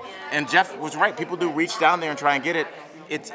We were kind of joking, but it's a serious thing. So since I've had the drop stop, it's just a little cushion. I mean, these people got paid millions. They made basically a couch cushion. But hey, that's, necessity is the mother of invention. It works. I have one in my driver and passenger side seat. So that's 2 for me. Putting appointments in your phone and using drop stop. Anything else? Also, I've noticed that learning how to meal prep has been a big deal for me. As somebody that is a stand-up comic, I'll be in Cleveland March 29th through the 31st. Come see me. But as a comic, you just eat bad food. You eat fried food, you eat fast food, you get off stage, it's midnight, you're eating quesadillas. Not good for the 41-year-old. So what I will say is like learn to meal prep. Take your food with you in little containers, and it works. Meal prep, drop stop, and put your stuff in your phone. Have you ever had a craving for your favorite?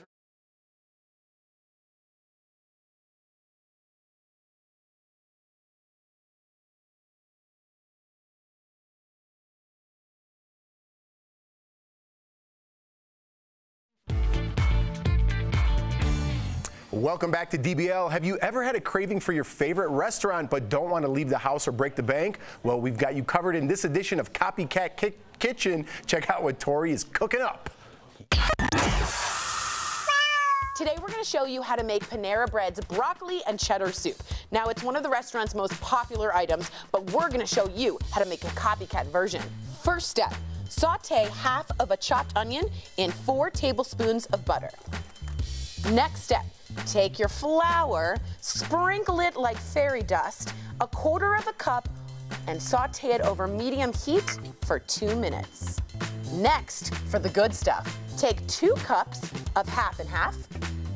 Yeah. And then add 2 cups of chicken stock.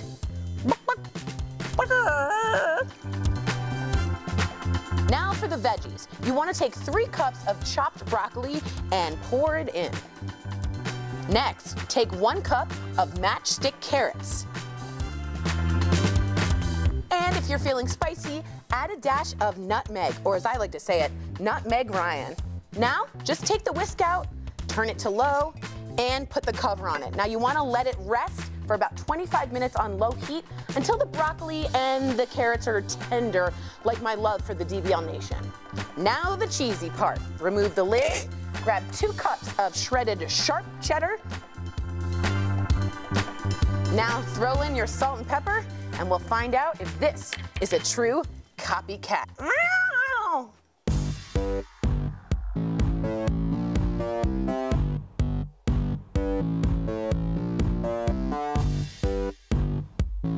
The first one tasted more healthy.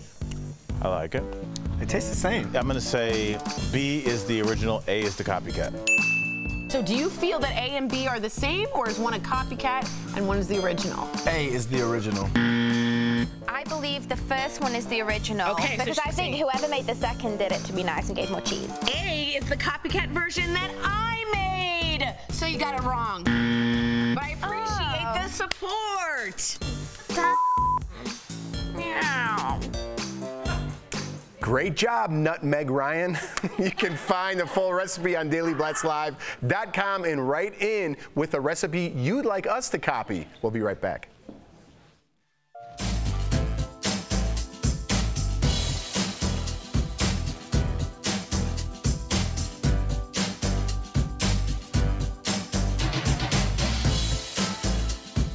It's Lex. I'm here with the DBL Digital team, giving you guys more top trending stories during the breaks here at Daily Blast Live. So this is coming from Pretty52.com, and it is about the second Maleficent movie. Leo's got some trailers from the last one that you guys might have seen. It's crazy. It was 4 years ago that the first Maleficent movie came out, and now Maleficent, Mistress of Evil, it's a tongue twister, guys, is coming out October 18th, 2019, which is believed to be much sooner than it was supposed to come out. If you guys remember, Angelina Jolie starred in it, and it's been 4 years since the first movie, which is wild. It's a lot of hang time, so if you forget, the movie ends by them ruling separate kingdoms, her and her co-star, Ellie Fanning, who plays Aurora. It's based off of the Sleeping Beauty fable, fairy tale.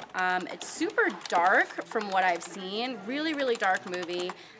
But should be a lot of fun for you to take your families to go see. Hopefully they'll be coming out with an official trailer for the second movie very soon. Some things that I didn't know is Angelina Jolie actually chose Lana Del Rey to sing the opening song for the first movie, which was really crazy. She's also worked very closely with costume design. There's over 2,000 handmade costumes in the movie. So you guys should all go check it out and let us know what you guys think. Bye now.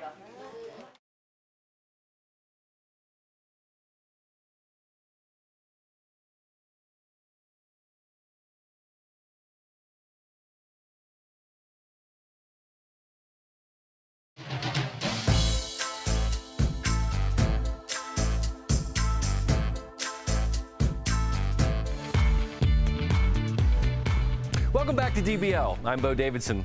Today's Heart Threads is all about being a hero. Watch how a man sprung to action to save a life with some basic CPR training. This man hadn't used his CPR training in 22 years, but he remembered it to save a life. And right when he came back, I'm like, man, this stuff really works. Matt Troy was working in his office when construction worker Justin Brill collapsed down the hall. First, Matt grabbed a defibrillator, but didn't know how to use it. So he leaned on CPR training he learned as a firefighter in the Marines. After a couple of minutes, Matt thought hope was lost. He's a big 240-pound, bearded, tough-looking guy, and I just said, dude, I know you're tough enough to fight this. With one last big breath, Justin came to. Next to my children being born, it was the greatest breaths I've ever seen. Matt hopes his story encourages others to get CPR certified. Breathed life into this guy, and it felt amazing. You never know when training might come in handy. We'll be right back.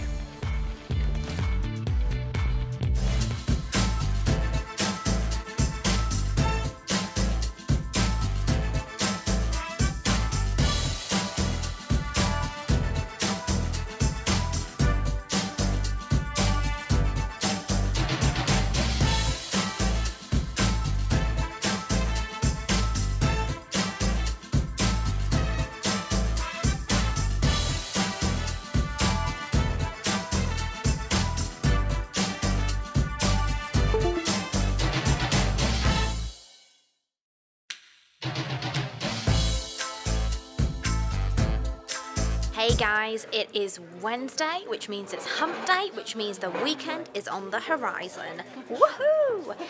Let me know what your plans are this weekend. Let me know, I want to know, and I can read them out later here. But we're going to be talking about today's fifth post, and that is, should people be allowed to marry their first cousins? What do you think? Let's have a look.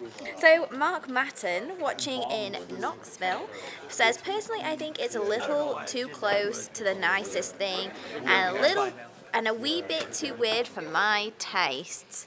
Well, Mark, that's a good opinion, and I think, you know, everyone has their own view on this, and it depends on, I think, many things. If scientifically we can prove that if two first cousins, if they had a child, the baby generally will be okay. I think there was a 3 to 4% chance that the baby might have a slight abnormality or defect or something. That's a really low percentage when you think of all the things that can happen throughout a pregnancy. There are so many things. I think it's down to the personal person. I personally would not want to marry my cousin. That's far too close to home for me personally. But if it makes you happy, then, you know, who am I to say no? Karen Owens, watching in Knoxville, says, back in the day when there were no vehicles, etc., people would just travel over to the next holler and get a girlfriend or boyfriend. Sometimes it was a relation. However, I feel it's a little close in relation. It's not as bad as brothers, sisters, parents, kids. Very common in rural areas where population is limited. Well, I think if that's the case, get out there, see a bit of the world, maybe the next town or village, and you never know, you might meet the love of your life in the next place. Don't just stick at home. Oh, there's Tori. So for me, it's a little bit too close. I personally would not want to date my cousin, but if it makes you happy, then that's your choice. And Antonia Essa says, I have some in my family and they are perfectly normal. I'm sure they are, Antonia. It's everyone's personal preference. And Sherilyn Rosado Russman, watching in Phoenix, says, it's weird and gross, personally speaking, but it doesn't affect me, so who cares? That's kind of my attitude to it. I don't know anyone that's happened to. I've never experienced it for myself. And I think everyone should be entitled to do what makes them happy, as long as it doesn't hurt other people.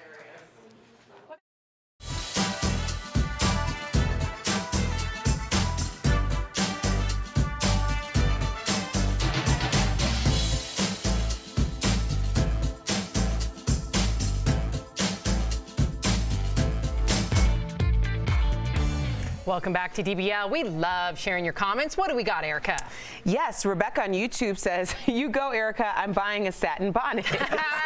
Way to pick that comment. I didn't pick it, I'm just kidding. Vote to Count says, watch sales of that command tape watch sales of the command tape go through the roof. Yeah, I'm not going to go buy it. It makes sense. Dorothy about Uber says, I have never done Uber. I will catch the bus. All right. Thank you, Dorothy. And Kevin says, I like the menu idea. It could make the ride interesting, awkward, or creepy. And Erica, you are a woman of your word, and I think we have something for our viewers. We can cue that up. Yeah! No, is that a That's my satin bonnet. That looks like the advertisement for a satin bonnet. That's satin. I call that satin bonnet Saturday because I can keep my satin bonnet on a little bit longer than normal. Eric, I think as an entrepreneur, I know you. You should start a little satin bonnet company, honey. I don't need to start one. There are amazing ones out there. Hashtag satin bonnet, naturalista, natural hair journey. But we want an Erica Cobb one. I got to find, you know what? I need to credit that company. Okay. I'll find out what the name of the company was. Maybe you should partner up. I found them on Instagram. All right. That's a really great resource. Okay. Thank you, Erica Cobb. All right. We will see you tomorrow. Thank you for that gem. Same time. Instagram. Same place. Have a great day, everybody. Check Erica's Instagram to learn more about satin bonnet. What now? That's a good one.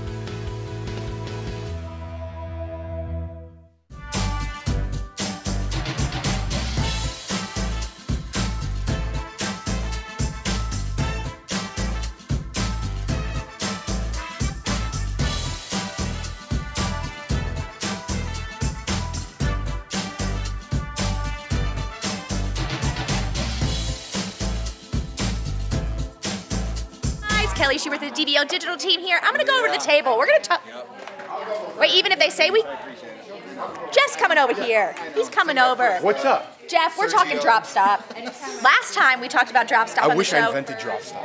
I know, but those guys are so cool and so nice. I saw them on Shark Tank. That's where they became famous. Right. And then last time we talked about Drop Stop on the show, they sent us like 100 Drop Stops. They were sent us so a nice. lot. Yeah, I still have them in my car. My parents were like, "Where did you get those? That's the smartest thing ever." So I was like, "I got another one, Mom. Here you go." So I put it in her car. Well, you're gonna send them that clip? You know I am. Hopefully we can get some more Drop Stops. Yeah, maybe if they need a spokesperson, Big Jeff. Big Jeff, and I did tell them that last time. I was like, Jeff is really good about your product. He loves your product so much. I mean, it was all natural last time. It was great. They loved it. Yeah, they were like, this thanks one's for the free natural promotion. too. Yeah, I know. I gave Sam that little. I was like, Drop Stop. Jeff says he loves Drop Stop. No, she said it didn't save lives, but I proved that it did. But he did prove that it does, because if you're reaching down for your phone, you could get in a car accident or something. So that does actually save lives. I don't know about the command strip. I was trying to help Sam out on that one. The command strip does not save lives. But I said, what if you didn't hang it with a command strip so it falls and it like kills someone? So I use all those strips, just to be fair to command strip. My walls are concrete, Yeah. you know what I mean? So I can't nail into them or drill into them. That's how it is So for me. I use love command strips. Yeah, so maybe they they're not a do work. lifesaver. They might not They're be a not saving lifesaver, your though. life. All right, bye guys. We'll see you soon. They're convenient.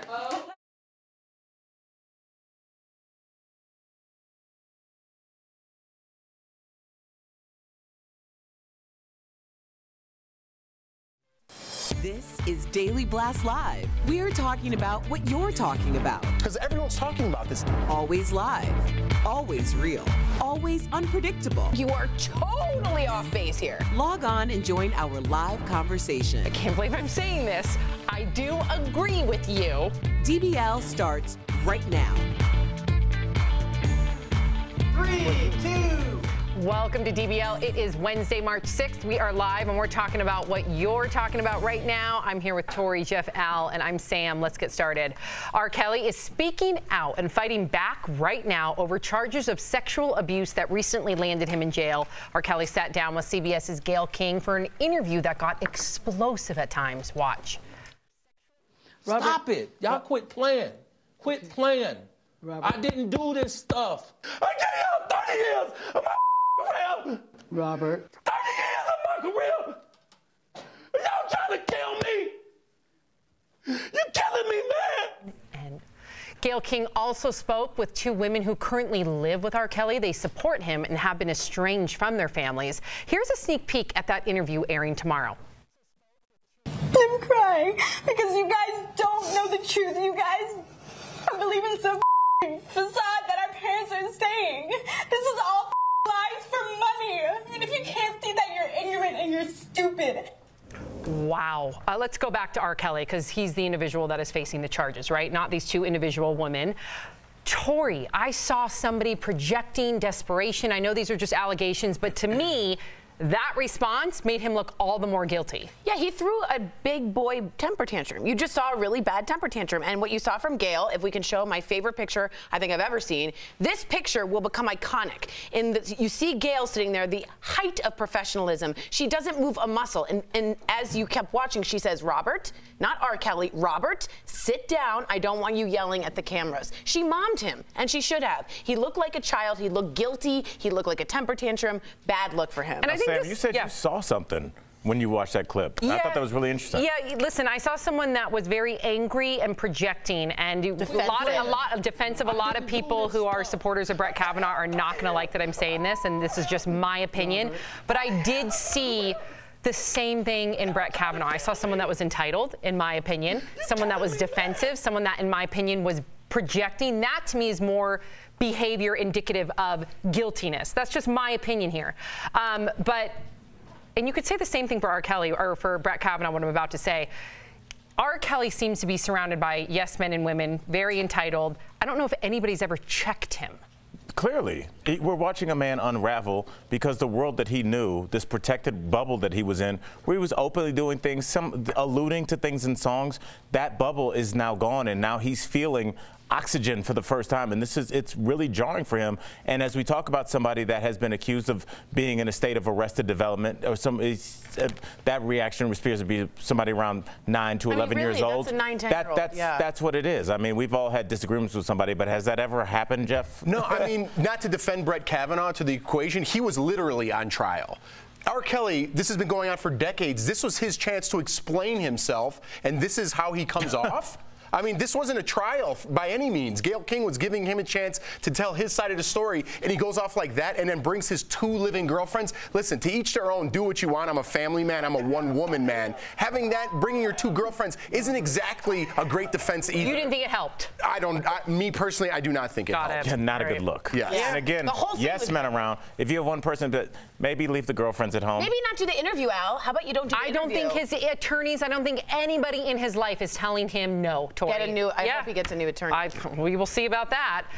Let's get right to Luke Perry, because we're hearing from his daughter after her father died Monday from a massive stroke at the age of 52. She posted this on Instagram, saying in part, a lot has happened in this past week. I appreciate you all for sending positivity to my family. I am grateful for all the love. Meantime, Luke Perry's son, Jack, who wrestles professionally, dropped out of an upcoming show that's set to take place next week. And some footage of Luke talking about possibly joining the upcoming Beverly Hills 90210 reboot is trending right now. He talks about his love of the original cast. I don't know. I want to, because I love those actors, and it'd be really great to get on the set with all of them again.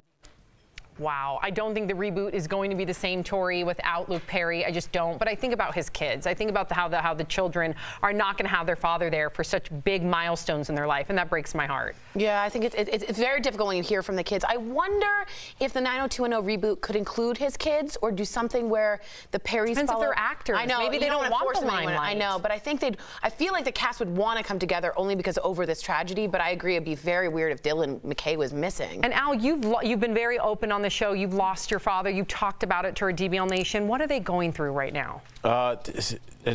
Suddenness. It's you know, for as much as you don't want to see somebody get sick, part of people getting older is you kind of start to have that thought like, oh, dad's not moving like he used to.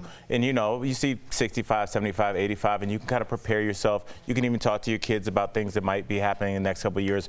But when you call somebody and then the next time you call them, they never pick up again, that's a different kind of loss. And you know, it's jarring. And I'm sure, just as I did this show a half an hour after I found out that my friend Kevin had passed away, that they're just still in shock. I did the show and was fine. I was checking his Instagram, waiting for it to be a hoax, and you know, it took a second, but you know, the sudden jarring impact is, I think, the one that you handle it best at first, because I was immediately snapped into let's get the arrangements, let's call the coroner, the funeral home, and then it hit me like 6 months later, like a bowling ball coming out of the closet. So I think when it's a different kind of trauma when it happens that suddenly. So we're just thinking about his kids, because that's a rough one. But look how successful his kids was. This guy was beloved. They had an A+ dad. What more can you ask for? Yeah, no, absolutely. You said it best. Well, millions worldwide have watched the new Game of Thrones trailer. It was released yesterday by HBO. The YouTube video already has more than 24 million views, and it's raising higher and higher. And speculation over how the popular series ends is fierce. Last night, actor Kit Harington weighed in. He plays Jon Snow on the show and revealed that he got very emotional when he learned what happened to his character. Here's what he told Stephen Colbert. I was very shocked and surprised at certain events unfolding, and then I blubbed my eyes out. Your turn. Well, I'm super excited about this. I watched the trailer. I'm anticipating this show so much. I have my own ideas. What? Share your ideas. What do you think is going to happen? Well, I hope Arya Stark is the champ at the end. You think I feel Arya? like some people might kill off each other. I don't want to give away too much. I don't know what I'm talking about, so I will give it away. I hope Arya Stark, I love her. She's my favorite character on the show, but I don't know. There's going to be a lot of people killed off. It's the last season, so I'm expecting a lot of big characters to go down as they progress towards the end. Do you think Jon Snow dies? For sure. He for sure dies. How about this one? He's married to the girl Daenerys. No. The girl that he used to date. Oh, right. The wildling. The wildling. Oh, his real wife. That's his real wife. Right. What if she comes back as a White Walker?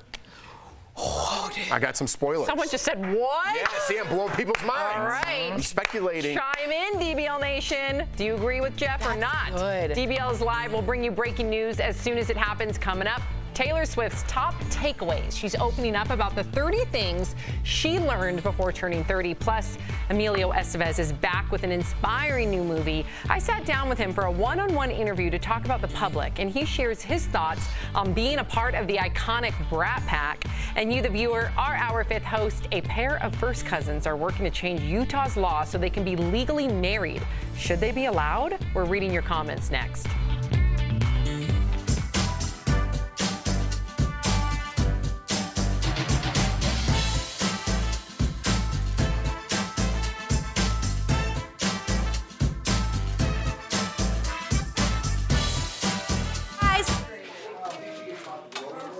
There you are. Kelly Schubert with the DBL Digital team here. I am tracking all the stories we're going to be talking about in the breaks this hour.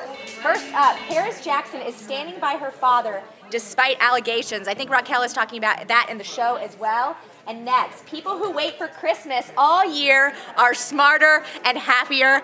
I can't wait to hear that story because duh. Next up, Mardi Gras parking scam leaves dozens of cars booted. This is also a great story. I'm giving this guy a little props. It's pretty good. Let's go to the table, see what's going on. Tori, what's up? Well, we are. Miss Frizzle, what's going on? I do look like Mrs. Frizzle. Okay, easy. I strongly let's go to the respiratory system.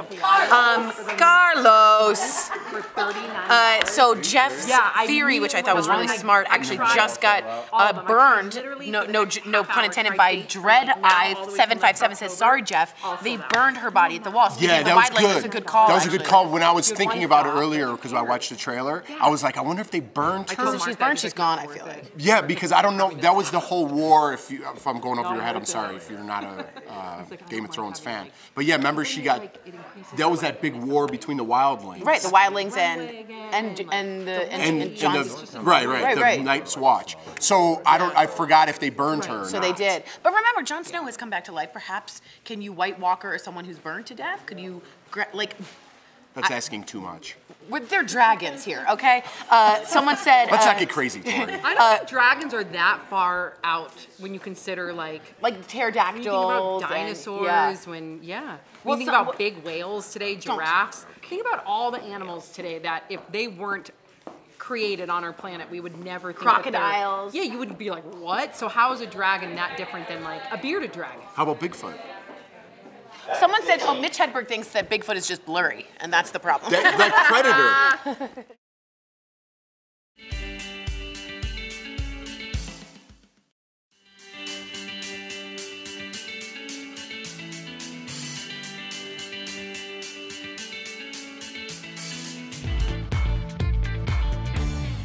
Welcome back to DBL. Newlywed cousins want their marriage to be recognized in their home state of Utah, and they say they have been in love since childhood. On Monday, the first cousins got married in Colorado, and once they crossed state lines, their marriage was no longer legal.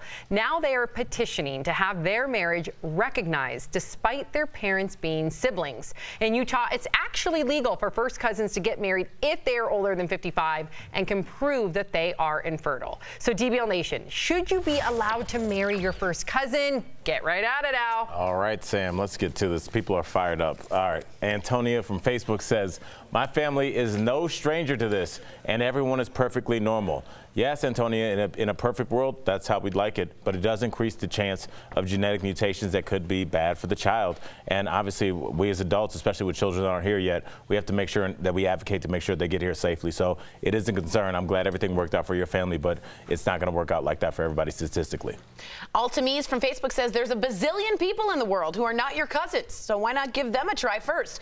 This is a valid response, and I highly agree with that. Real quick, I came from a family with a genetic disease, right? My mom has a genetic disorder. I'm a carrier, meaning I have 50% of my genes. It has to be a homogeneous recessive, but don't worry about that. If Brooks had to be a carrier, your husband. My husband, my child would have a 25% chance, and that's something that is really, really scary.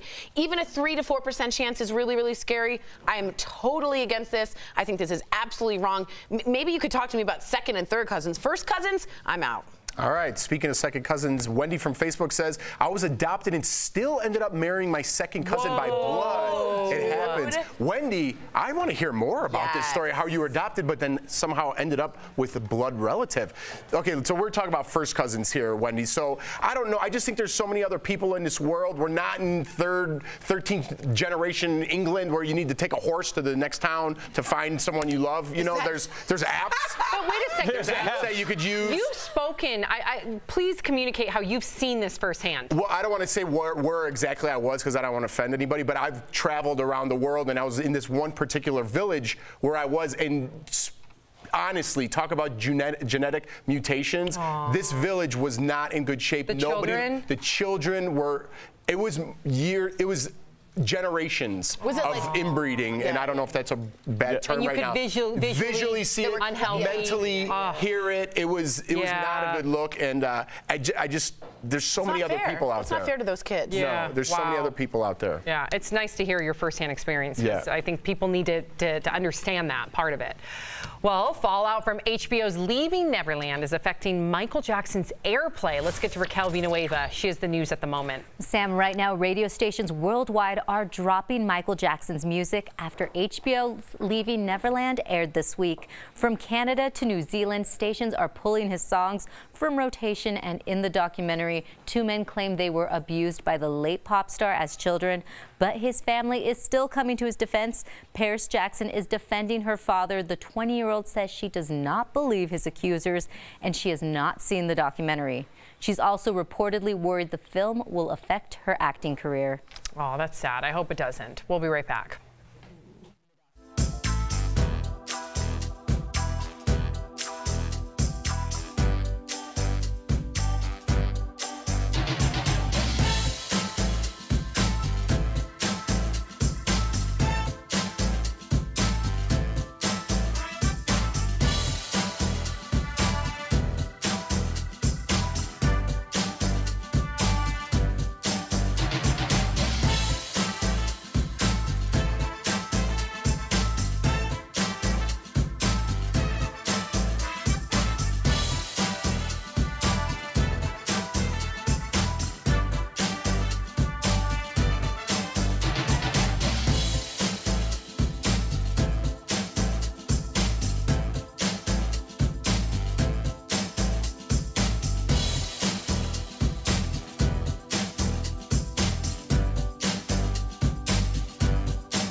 It's Raquel here in the Hub, and I just want to elaborate more a little bit on Paris Jackson's story. Like I said, she is defending her father. She's posted some kind of cryptic tweets on Twitter. One says, "Don't take life too serious." life is already serious enough. And she was seen dancing around to a rock and roll song, like I think it was called Old Time Rock and Roll, right after one of the documentaries did air. And she has been kind of keeping guarded about this, and you can't really blame her. I remember when R. Kelly's documentary came out, they went to his daughter, and she said publicly that she does deal with it, but the way she deals with it is when she's not talking to anyone. So let me know what you think of this case. Bye.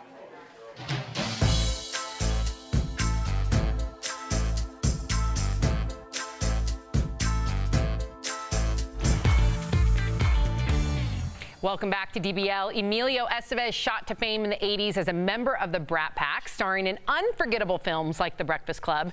Now, more than 30 years later, he's back in a library for his latest movie, but this time he's not serving detention. Earlier, I sat down with Emilio for a special one-on-one interview. First, check out a clip from the public. Mr. Griffith, I gotta talk to you. There's not enough shelter for us people on the street. Who is us?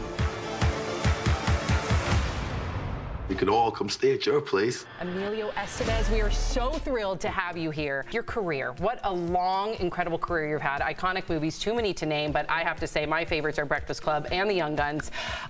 What, I have to ask, what do you make of being a part of the Brat Pack then?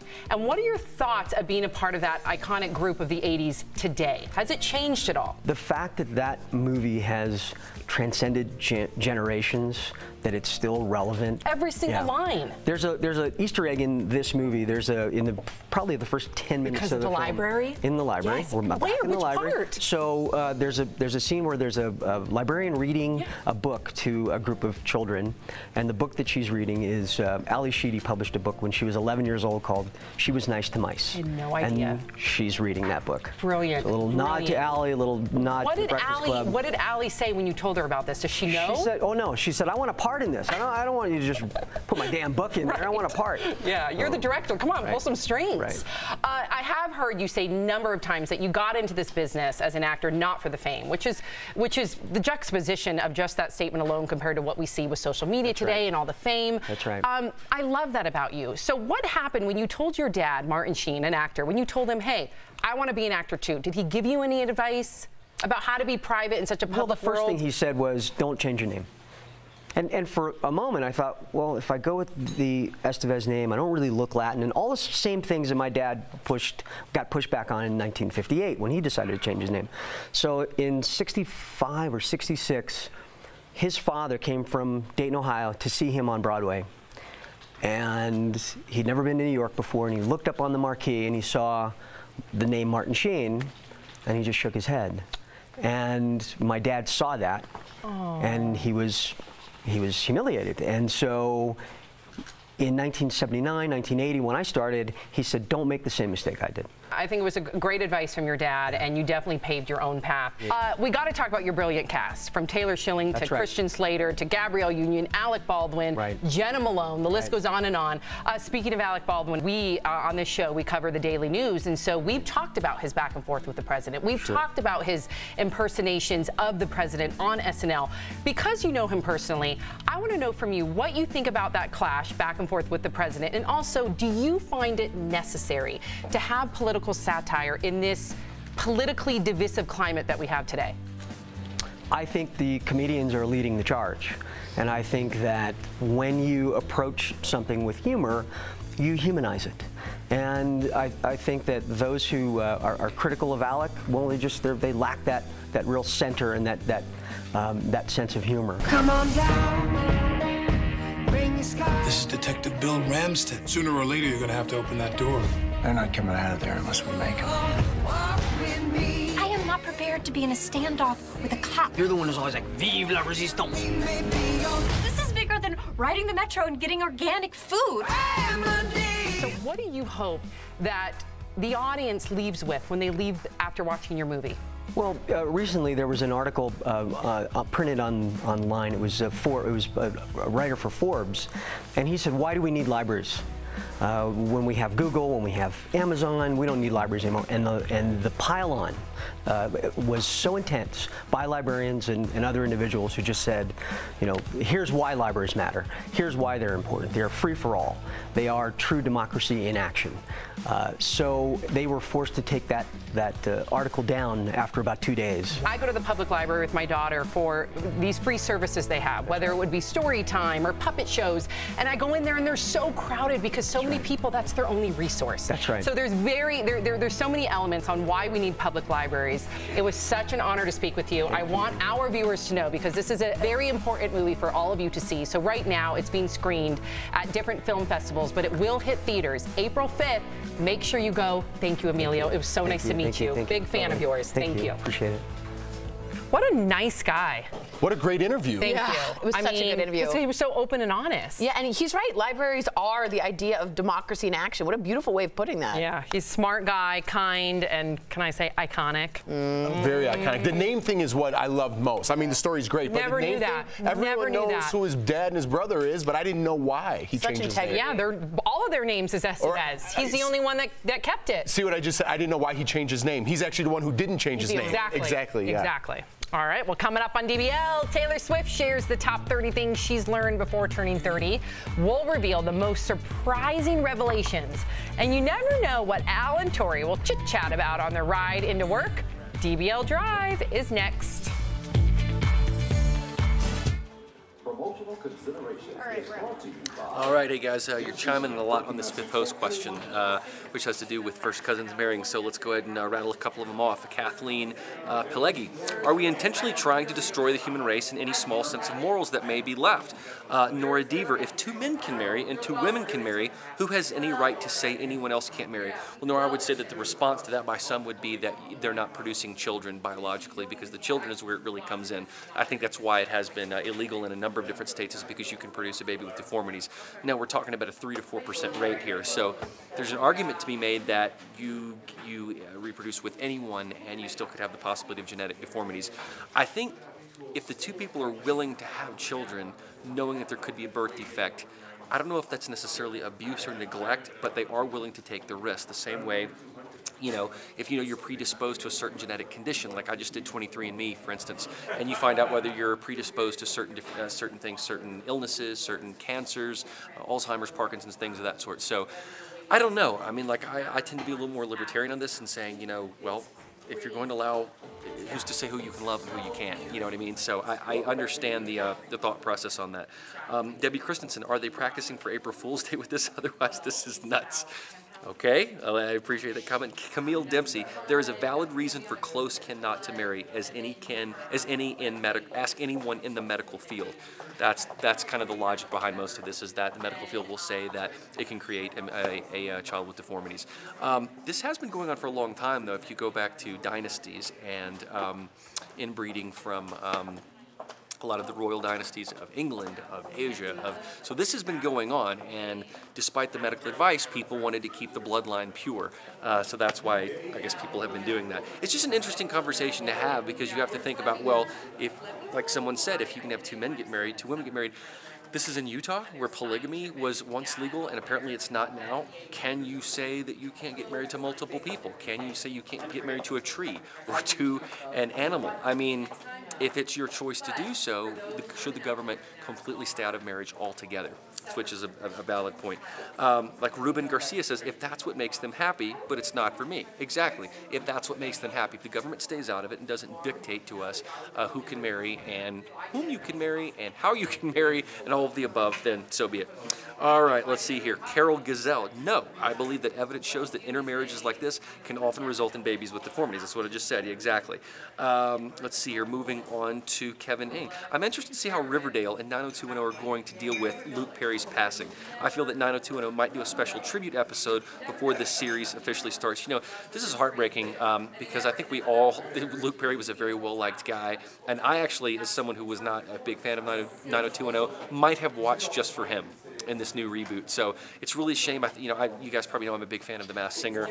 Tori Spelling was one of the singers that was unmasked, and so she was looking forward to it. She was excited about it. I would have tuned in. This is just a tough, heartbreaking loss, and I know his kids will feel the same way. Thanks, guys, for your comments.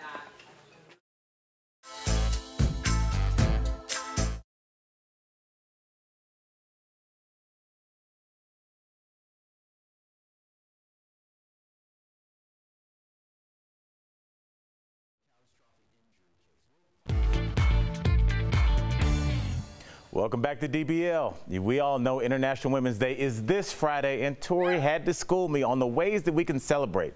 It's all right here in today's DBL Drive, presented by who, y'all? CarShield. That's right.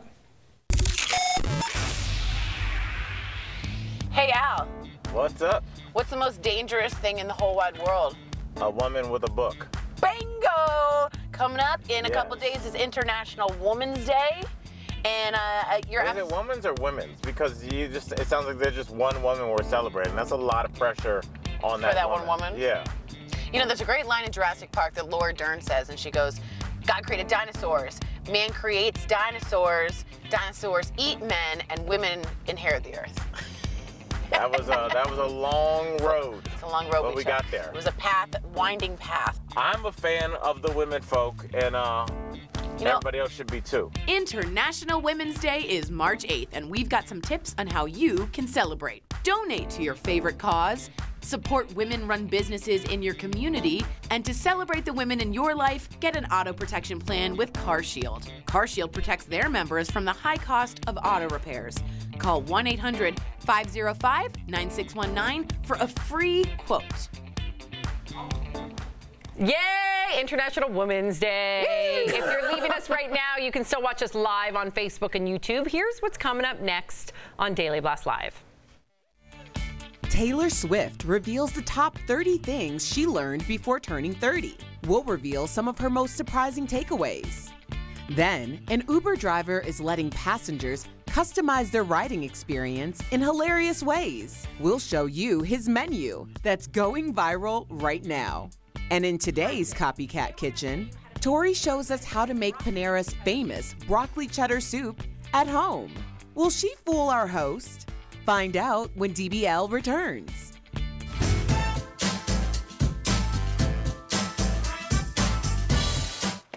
Hi guys, it's Brookway and Lex here with the DBL Digital team.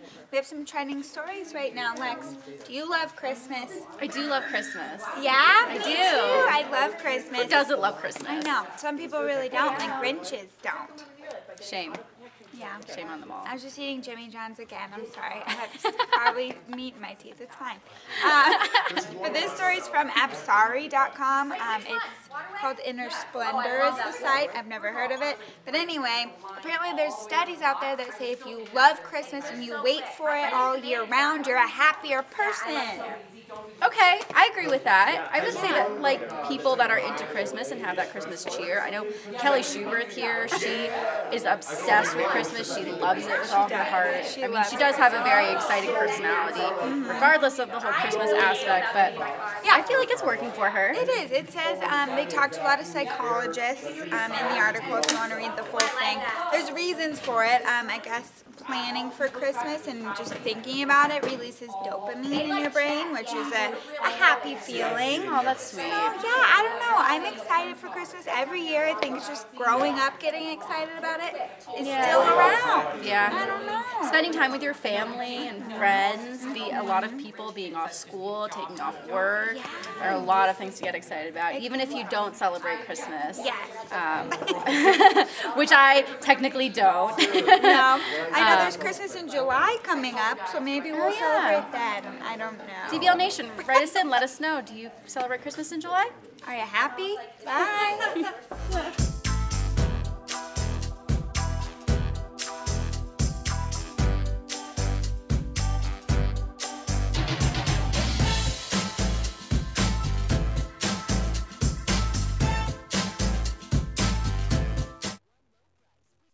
This is Daily Blast Live. We're talking about what you're talking about. Because everyone's talking about this. Always live, always real, always unpredictable. You are totally off base here. Log on and join our live conversation. I can't believe I'm saying this.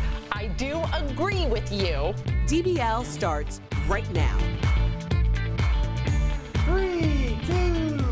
Welcome to DBL. We are live and we're talking about what you're talking about right now. You okay there? Yeah, I almost dropped all my note cards. Okay, let's get started. Taylor Swift is turning the big 3-0 this year, so to get ready for her birthday milestone, she told Elle magazine 30 things she learned before turning 30. Here are the 5 we found the most interesting. She carries QuikClot, army-grade gauze with her, which is for gunshot and stab wounds. She started doing this after the Manchester bombing and the Las Vegas shooting. Taylor was afraid to go on tour. She says it's her opinion that she believes the victims in cases of sexual assault. Taylor says her own sexual assault trial was, quote, a demoralizing, awful experience. Both her parents battled cancer and her mom is fighting again. She used to be anxious about daily ups and downs, but now she puts her energy into real things like her mother's disease. And she's also realizing that being nice all the time isn't always a good thing. Her advice is to be like a snake and, quote, bite if someone steps on you.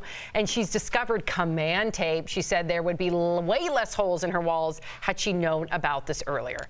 God, I wish I knew about command tape. They're fantastic. I have holes everywhere. They're fantastic. That's what you took from your 20s? Huh? That's what you took from your 20s? No, me? It's just a life She had 30. We just gave 5. It's just a snapshot, Al. That's all. Well, it must be a nice drop-off after command tape.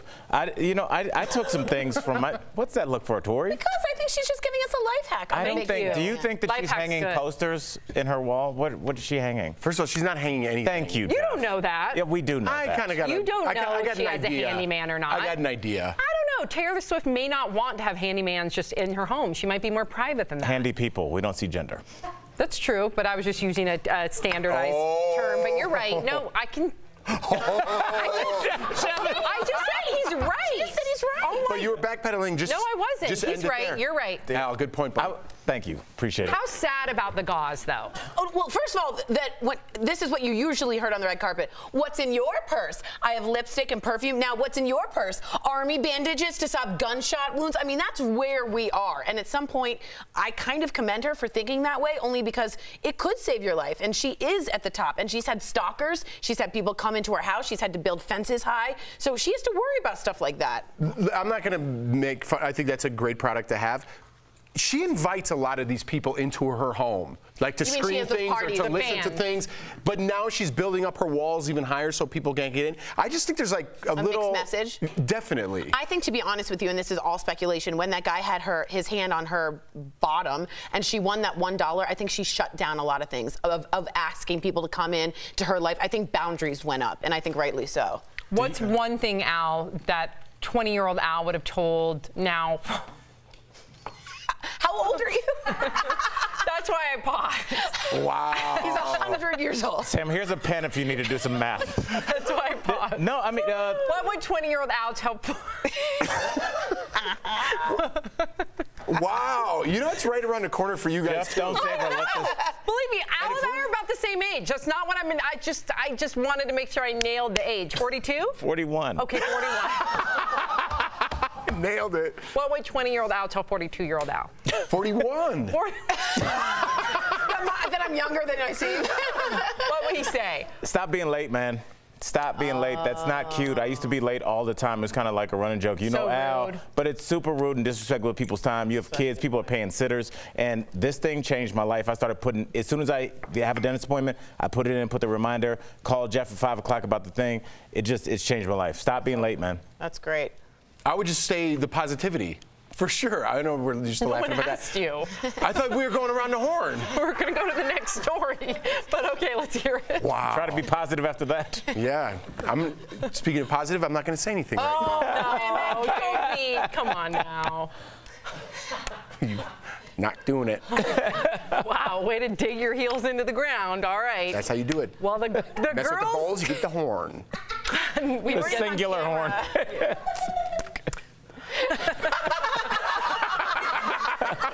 Okay, that was a Breakfast Club quote. Good there job. You go, Emilio.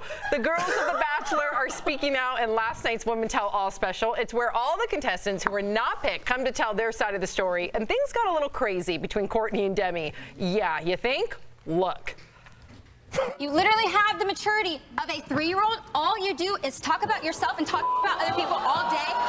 Go to timeout. Go to timeout.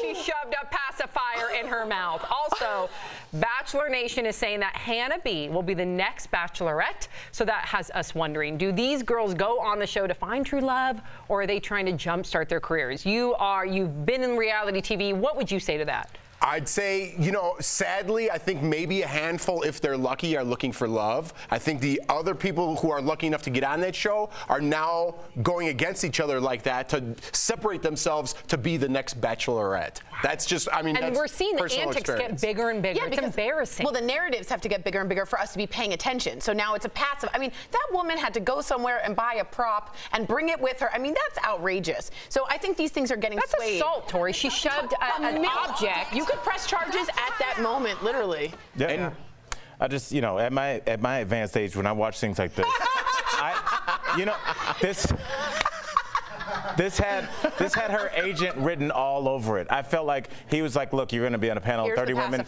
You need to do something to make yourself pop and get your own spin off YouTube. The fact that they have agents. Yes. Well, here's the thing. They don't even have people when they go on the show. When they come off, there's Instagram people, agents, managers. Million followers, because they're money in the bank. Yeah. They could endorse something for, you know, X amount of money and get a better advertisement than they could on making a commercial or radio advertisement. So people make a lot of money on it. There it is. Yeah, interesting. Wow.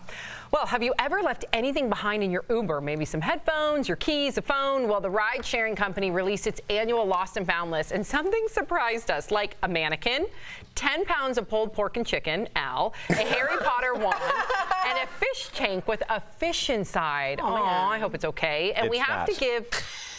That fish. Come on, there's not a lot of shelf life.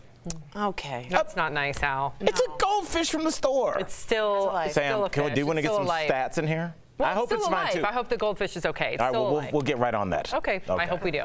And we have to give a shout out to an Uber driver in Seattle. Check out what he has for his passengers in his car. It's a menu that lists different types of rides. Oh, wow. Passengers can pick what they want. There's the stand-up, the silent ride, the therapy ride, or even a creepy ride where the driver just stares at you in the rear view mirror. So what do you guys think? Would you want your Uber driver to have this menu, Tori? Because sometimes you'll lift to work. Yeah, 100%. I don't love driving, so I do this a lot, and I'm a talker, I know, but I love a quiet, so I would pick the silent ride. And thank you for giving me that option. As you said, I don't want a 9-minute friend. I don't have time. I'm sorry. Yeah, or you're prepping, or maybe you have social anxiety. I'm talking so much here. I just want peace. And the opposite is this one, because I've been in Ubers with him, Chatty Cathy. Yeah, oh my God. I don't mind talking to the people at all. I know. And if they're from another country, it's all, I talk to them the whole time. And I think it's nice if you say a little something about their country or where it's from, or I've been there. I think they enjoy that. You know, it's nice. Maybe they don't want to talk. Well, then they should put that on my thing. Maybe I should have a little menu. But I would probably have an asterisk next to your name, Chatty Cathy. I would pick the creepy one every single time. If I was with somebody, because I'd be like, I'm going to get this Uber, and then just have them look at me and be like, this guy. That would be funny. And his stand-up, that's cool. That'd be fun. Yeah. I mean, you could give him tips. Yeah, I just think the conversation should come naturally. I prefer it to be a little quiet in the car, just because I'm usually going over something if I'm on my way to a show. But honestly, like one time here in Denver, Colorado, there was a 25-something-year-old South African dude. He and I talked for like 25 minutes, and after the ride was over, I like debated on going back and getting his number because I wanted to be friends with him. He was so cool, but then I was like, now I'm going to get my rating affected because I'm being creepy. Ride. That's sweet, though. Yeah, but he's a really good guy, so just let it happen naturally. Yep. Don't force it. What kind of rider are you?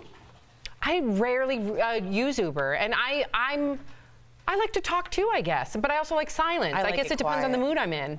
Yeah. Yeah. All right.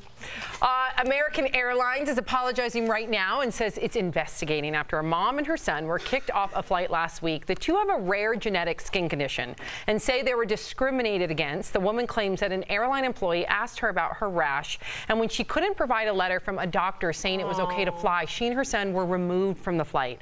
But this got us asking, is this discrimination, or should someone with a rare condition have to fly with a doctor's note? I really dug into this one, but go ahead. I'm going to give you my honest opinion. I think you should have a note. You know what I mean? Because if this turned out to be something else, it could have been contagious for the whole flight. And I get that, and I feel bad for the mom and the baby. But if you have an open condition like that and my baby is next to yours, I'm going to be concerned about that. And I don't want to approach you and be rude. I have to agree with you on this one, only because it's not that hard to get a doctor's note. It's not taking a lot of risk out of her to have provided a doctor's note. I totally agree, and I totally understand where you're coming from. The public health, I think, is probably the utmost importance of this airline. But in in this situation, first of all, she said she was humiliated. She's been in tears. I mean, can you imagine? Like, you're already self-conscious about your skin condition, and then you're being escorted off the plane, and there's been a scene. It's your worst nightmare. Now, where I do defend her, she said that she's never been told that she needed to have a note. So she was unaware. Never by a doctor, never by an airline, never by any sort of circumstance. Her employment, nothing. So if there was already some sort of clause and she was aware of it, she would have done that, and I'm sure she would have done it very discreetly because it is embarrassing. So I don't think that this airline, American Airlines, had a foot to stand on if it wasn't already somehow dictated within their terms of agreement. That's not fair. Now maybe they can come up with something. I think for some reason safety would take a priority over that, and because it's not only is it the people in the plane, but she all those people in the plane explained it to them. But she did. But you can't just take her word for it. I agree, they messed up. They probably handled it bad. I mean, but I think you need a note, or else you can't let them. I see both sides to this one, but my heart's broken for her. But I mean, I'm glad we have things like this because this is how policy is put into place, and it's unfortunately this woman had to be the brunt of it. I could not imagine being walked off a plane with your child. I mean, already, like you said, Jeff, you're already concerned about it every single day you wake up. But we do understand why the airline did and I do feel for the mom and the baby as well. That too. with recirculated air, and you don't know. Just visually, you can tell that something's different. So I understand both sides, and hopefully they'll implement a policy. And American Airlines, they did refund her trip, all of it, all the costs, and then they upgraded her next trip. They did apologize, but they also stand by the fact that they were just trying to look at like the public safety of the entire flight. So I see both sides on this one. I do. Coming up on DBL, meet a man who was in the right place at the right time to save a life. Don't miss this powerful Heart Threads. But first, it's our Copycat Kitchen. Learn how to make Panera's broccoli cheddar soup at home when DBL comes back.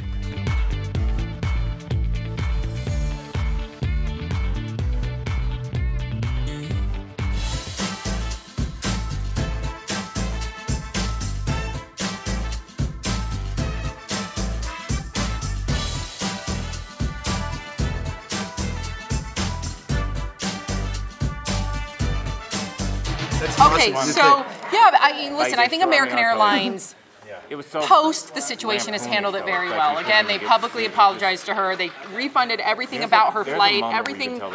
They've also made sure that she got a new flight, upgraded.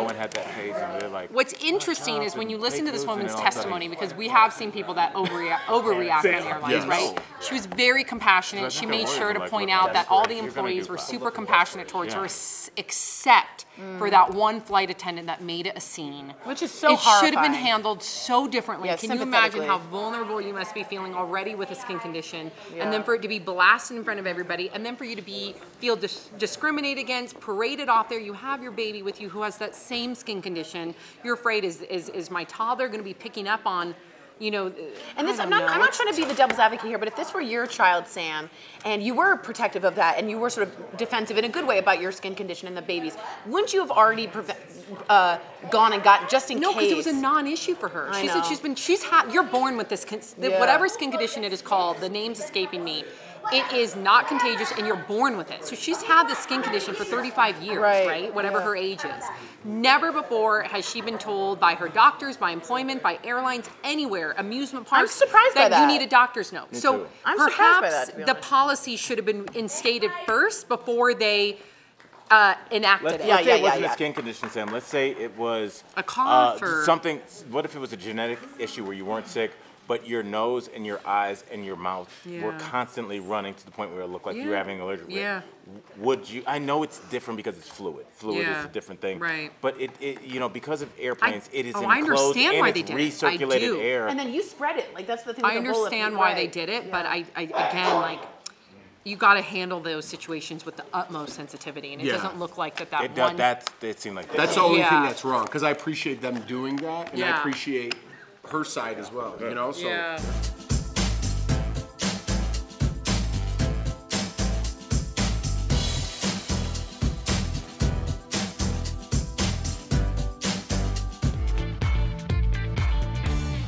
Welcome back to DBL. Have you ever had a craving for your favorite restaurant but don't want to leave the house or break the bank? We've got you covered in this edition of Copycat Kitchen. Check it out. What's Tori cooking up today?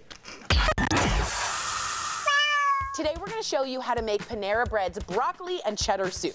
Now it's one of the restaurant's most popular items, but we're going to show you how to make a copycat version. First step. Saute half of a chopped onion in 4 tablespoons of butter. Next step, take your flour, sprinkle it like fairy dust, 1/4 cup, and saute it over medium heat for 2 minutes. Next, for the good stuff, take 2 cups of half and half. Yeah. And then add 2 cups of chicken stock.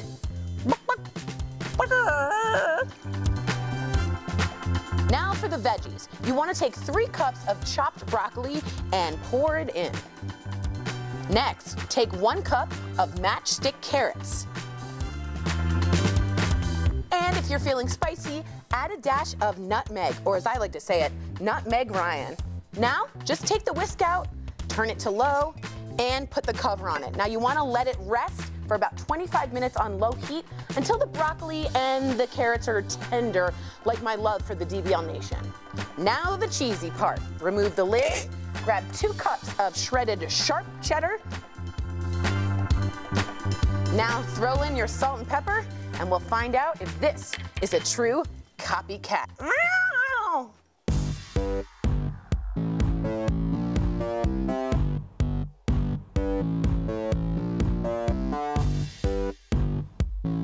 The first one tasted more healthy. I like it. It tastes the same. I'm going to say B is the original, A is the copycat. So do you feel that A and B are the same, or is one a copycat and one is the original? A is the original. I believe the first one is the original. Okay, so because I think whoever made the second did it to be nice and gave more cheese. A is the copycat version that I made. So you got it wrong. But I appreciate the support. Meow. Great job, Nutmeg Ryan. You can find the full recipe on dailyblastlive.com and tell us what recipe you'd like us to copycat next. Ooh. You know what I really want to do is the In-N-Out Burger, because there's this secret thing that they do at the In-N-Out Burger, and it's coming to Denver, so we're going to see that. But if you are looking for some kind of food you want us to copycat, we got you. What about Cinnabon? Honey. I don't know how I did that. Sorry. That got weird. Yeah, super weird. Celebrity chef Mario Batali has given up his restaurant empire. Ooh, really? Raquel Villanueva has the news at the moment. Yes, and Mario Batali has sold his restaurant empire more than a year after he was accused of sexual misconduct. The New York Times reports his business partner of 20 years has bought out all his shares, and Batali is no longer part of Eataly, the Italian food chain that sold his pasta and sauces. Earlier this year, New York police closed 3 of the sexual assault cases against him due to lack of evidence. The celebrity chef has apologized in the past for his behavior, but denies some of the allegations. Yikes. Thank you, Raquel. I mean, there you have it. Does someone... Obviously, you have to face the repercussions. Those are the consequences of your actions. But does someone's entire empire? There's the line. I guess you take it case by case basis. Does the punishment fit the crime? I mean, that's a big thing to have your entire empire taken. I think you go, well, yeah, but I mean, people work really hard. I'm not condoning his behavior. Either am I. Obviously. Either am I. Obviously. Yep. But I mean, that's a heavy price to pay. But I mean, it seems like it looks like he just wants to probably restart his life. But that empire might have been built on a foundation of abuse of power. I agree. I've been in kitchens. You've been in kitchens. Right. That is a very Me Too prevalent area because of it just really is. And I agree with you, but I think we really have to look at it as a case-by-case basis. We're starting to couple all of them into one Right. bag. He was not convicted of anything, correct? Right. But it's his choice to let this go. No one's saying you have to get rid of him. No, but he's not even convicted in a court of law, and his empire is gone. I'm sure the board of directors are like, you got to wiggle out of here because you're costing the brand. Oh, yeah, for sure. And I wonder how much he got paid. I'm sure it was a lot. Right, yeah. But he lost his reputation, so what is that? Exactly. It's an interesting conversation, to say the least. Well, coming up on DBL, you'll meet a man who put what he learned 2 decades ago to good use. Saving a life. Heart Threads is coming up next.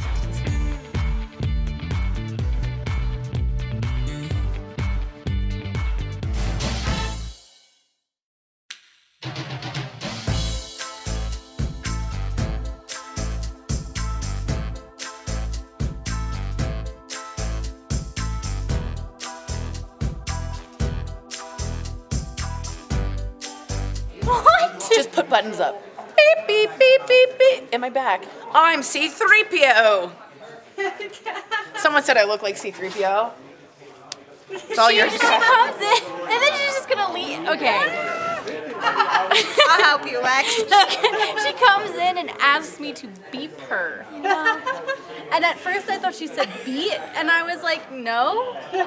And then I realized she said beep, and I was still like, no. It doesn't really surprise me, though. Okay, and then she's just gonna go. She doesn't even want to hear our trending stories. It's Lex and Brooke, and we are here with Daily Blast Live during the digital breaks. That's where you are right now. You're not on Star Wars, right? I think she's trying to be C-3PO or something.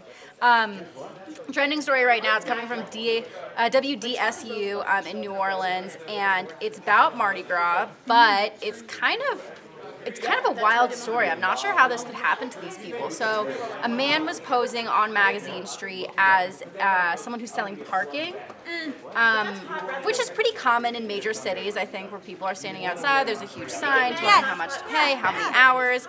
Well, he ended up ripping off 12 people $15 each to park in this parking lot that's normally paid by online. I guess you can buy a spot online and they notify you when it's ready, which one you're supposed to take, and the price to remove the boots, which were on their cars, $120. Luckily, it got down to $20. Still, why should you have to pay? DBL Nation, write us in if you've ever had to go through a scam like this. Sorry.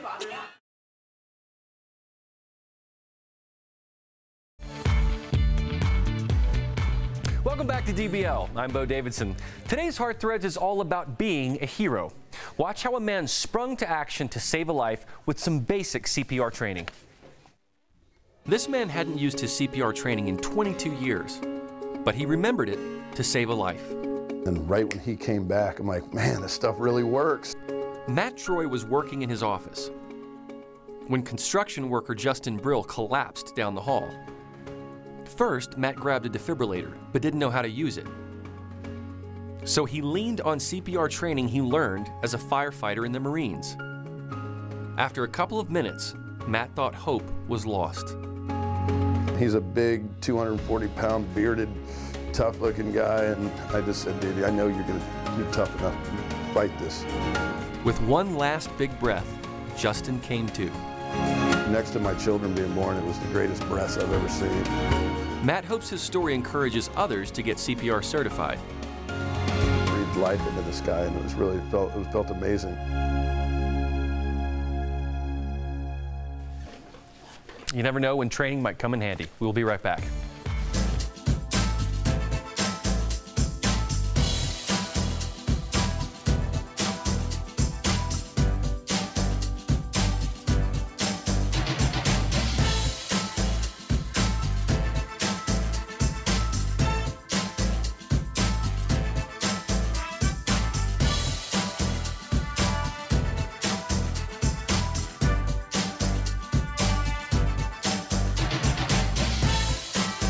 Miss Frizzle, yay or nay? Also, my father-in-law was just telling Al, is in Cape Cod, and his mind, he was always a Chicago sportscaster, and his mind was always busy, always traveling, and now that he's retired, he does things to keep his mind busy, and he just built this enormous, or he's building, miniature train set. But it's one of those very sophisticated, elegant ones, and he's built it with clover leaves, and he's doing all of the city in Cape Cod, and it's like enormous. And I thought, and it's like a model to scale, right? Yeah, and I think to myself, what a fabulous way of keeping your mind entertained and busy and all that. So that's why I do the crossword, because it try to keep your brain active. Otherwise, I'm just like, Netflix. That's right. Yeah, I mean, I just think it's so cool. I would say this, not to get too depressing, but the older men that I know that retired and started something else that they loved, whether it was gardening or volunteer crossing guard, feeling like you have a purpose in life, so especially vital. for men. Totally. I feel like the women, I can only speak for the women I know. My grandmother, I lived my grandfather by maybe 12, 13 years, but she stayed active. She was in a bridge club. She had a walking club. A lot of social connections. You know, I think I saw it with my dad. I have friends of mine that said the same thing that they've seen with their fathers and uncles. They just go, I don't work, I'm used to society, and they kind of just do like this. And they kind of just go away. It's very interesting. So you keep your mind active. So if you guys are retired, write me in about what you're keeping yourself active with. His is outrageously, it's going to have electricity and sound, and it's enormous. But what keeps your mind busy, what keeps it active, and what keeps it healthy? Let us know. We'll share that with everybody. Yeah. As well as Tori's Stadium mustard dress. What is it? Stadium mustard.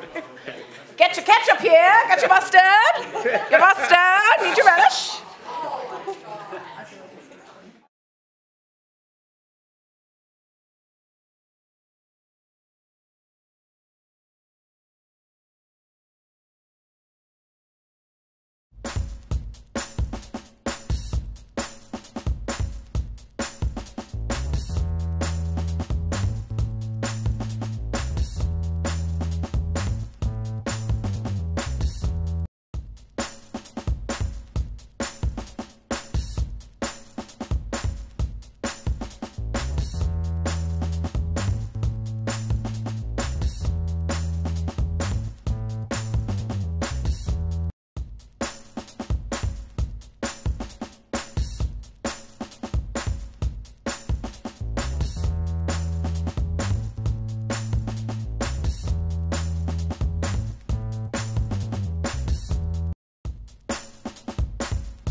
Welcome back to DBL. We love sharing your comments. What do we got, Tori? Well, we got comments coming your way, and this is what I've got. Okay, I'm just saying that. T Swift. Arlie, I stalled a little. Arlie78 from YouTube says T Swift equals vastly overrated. Just remember, she writes her own music and got herself to represent and other stars on Spotify. She took herself off because no one was getting paid. I think she's vastly underrated. There you go. Naomi says, get her, Al. I think, speaking about you two. That was too. when Sam called me old. Which I can barely remember at this honey, we're about stage. the same age. No, I just wanted to. You keep saying about. You keep. Well, I'm 38. You're 42. I'm 41. Write it down. Write down 41. Write it down. I just wrote it down. I just wanted to make sure that I was getting it right. That's all. I'm not. She wasn't going after you. That's right. And one more thing, Nancy. I can't run that fast anyway. Nancy says, I have the same rare skin condition that this woman and her child have. I think it was wrong to ask for a doctor's note. I've never been called out for this skin condition. Go. So, Nancy, thank you for writing it and being honest Thank about you. that. Yeah, we need to hear that. We really do. Love our There's DBL additional Nation. context, so thank you. Well, we will see you tomorrow. Same time, same place. Happy Hump Day, everybody. Woo! You nailed it. Yeah, finally.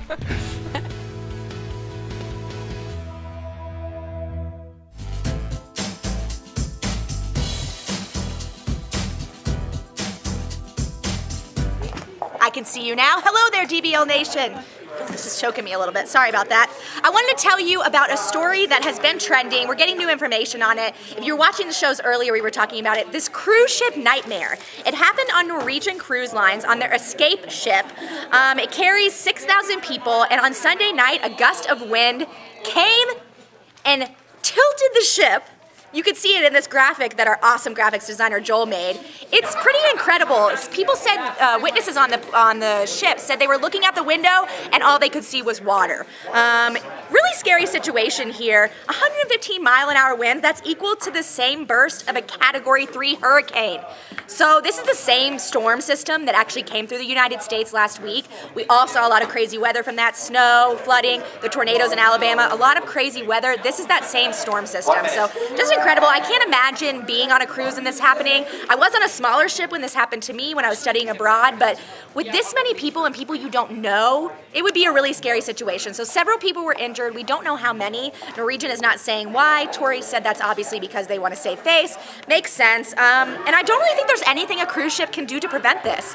Weather happens. It's Mother Nature. I mean, what can you do? You're deciding to go on the cruise. Obviously, that could happen. But DBL Nation, let us know what you think. A lot of people in the studio today said, that's why I don't go on cruises. Do you guys go on cruises? I love a good cruise. Anyway, let us know, DBL Nation. We'll see you soon. Bye.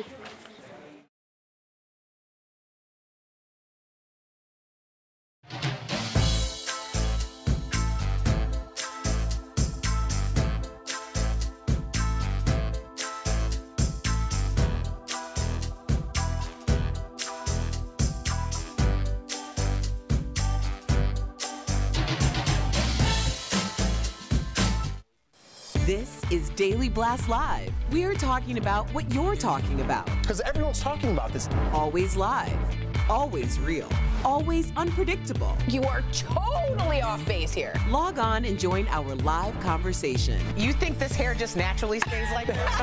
DBL starts right now. 3, 2. Welcome to Daily Blast Live. It's Wednesday, March 6th. We're live and we're talking about what you're talking about. Right now I'm here with Erica, Tori, and Al. I'm Jeff. A lot to get to, guys. Let's do it. R. Kelly is speaking out and fighting back right now over charges of sexual abuse that recently landed him in jail. R. Kelly sat down with CBS's Gayle King for an interview that got explosive. Let's watch. Stop it. Y'all quit playing. Quit playing. I didn't do this stuff. I gave y'all 30 years of my career. Robert. 30 years of my career. Y'all trying to kill me. You're killing me, man. And Gayle King also spoke with two women who currently live with R. Kelly. They support him and have been estranged from their families. Here's a sneak peek at that interview that's going to air tomorrow. I'm crying because you guys don't know the truth. You guys believe in some facade that our parents are saying. This is all lies for money. And if you can't see that, you're ignorant and you're stupid. All right, so let's keep it on R. Kelly right now. The two girls we'll talk about a little bit later. But R. Kelly, what do you call that behavior? In the words of my father, Roosevelt Cobb, you done with the theatrics? Now let's get to what we got to do. Yeah, right? That's, I mean, you have someone. I talked about Sam Jackson would say. Yeah. Sam Jackson, Roosevelt Cobb. But no, seriously, I mean, I talked about this last week as him being, other than exhibiting predatory behavior, he also acts very juvenile, and this was a temper tantrum thrown by a grown man. I mean, understandably so, he is fighting for his life, but is he fighting for his life unwarranted? I guess we have two VHS tapes to tell us that or not. Yeah, it's like Shaggy, it wasn't me. Well, we cut you on camera. There's a real issue there. I will say that there's a real beautiful image here, if we can just throw this up. I expect you all to see this win a Pulitzer, and if it doesn't, it's a bad call on my end. Look at the poise of Gayle King, not flinching, not moving. Even Oprah apparently called her and said, were you worried he would hit you? And she said, didn't even think about it. And look at him, overly aggressive, standing up in her face. I just think for Gayle King, after all those years of journalism, bravo. Bravo for staying and holding your space. But it's almost like a parental figure versus a child. She said, Robert, sit down. Not R. Kelly. She said, Robert, I don't want you yelling at the cameras. It was a mother-child relationship. He stunted. I think he stunted, like Erica said. And just quickly, I want to hear your point of view here, Al, but bringing your two live-in girlfriends is not the best defense. I'm not saying if people do that at home. I'm just saying it's not a good look. Jeff, the kids call that not a good look. You said it first. It's a bad look. And again, it goes to what Erica said and what Tori said. No one around you is giving you any advice. What do you do right after you get out of jail?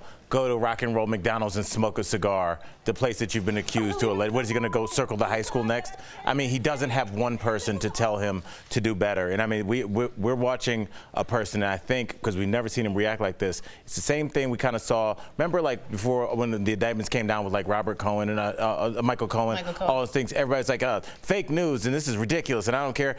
And then they had a meeting with their lawyer, and then they all have that I'm going to jail face. He's got that I'm going to jail vibe because he knows tapes are out there, and he knows that his lawyer is now talking to him like, look, this is happening. You're not going to beat this case. But that lawyer should not have allowed him to do that. Yeah. I don't think so, because it really looks poorly on him. It was not a great look, and it wasn't a trial. It was a chance to tell his side. And he lost it. I think, yeah, it's not good. All right, guys, we're hearing from Luke Perry's daughter after her father died Monday from a massive stroke at the age of 52. She posted this on Instagram saying, in part, a lot has happened in the past week. I appreciate you all for sending positivity to my family. I'm grateful for all the love. Meantime, Luke Perry's son Jack, who wrestles professionally, dropped out of an upcoming show that's set to take place next week, and some footage of Luke talking about possibly joining the upcoming Beverly Hills 90210 reboot is trending right now. He talks about the love for the original cast. Let's watch. I don't know. I want to because I love those actors, and it'd be really great to get on the set with all of them again.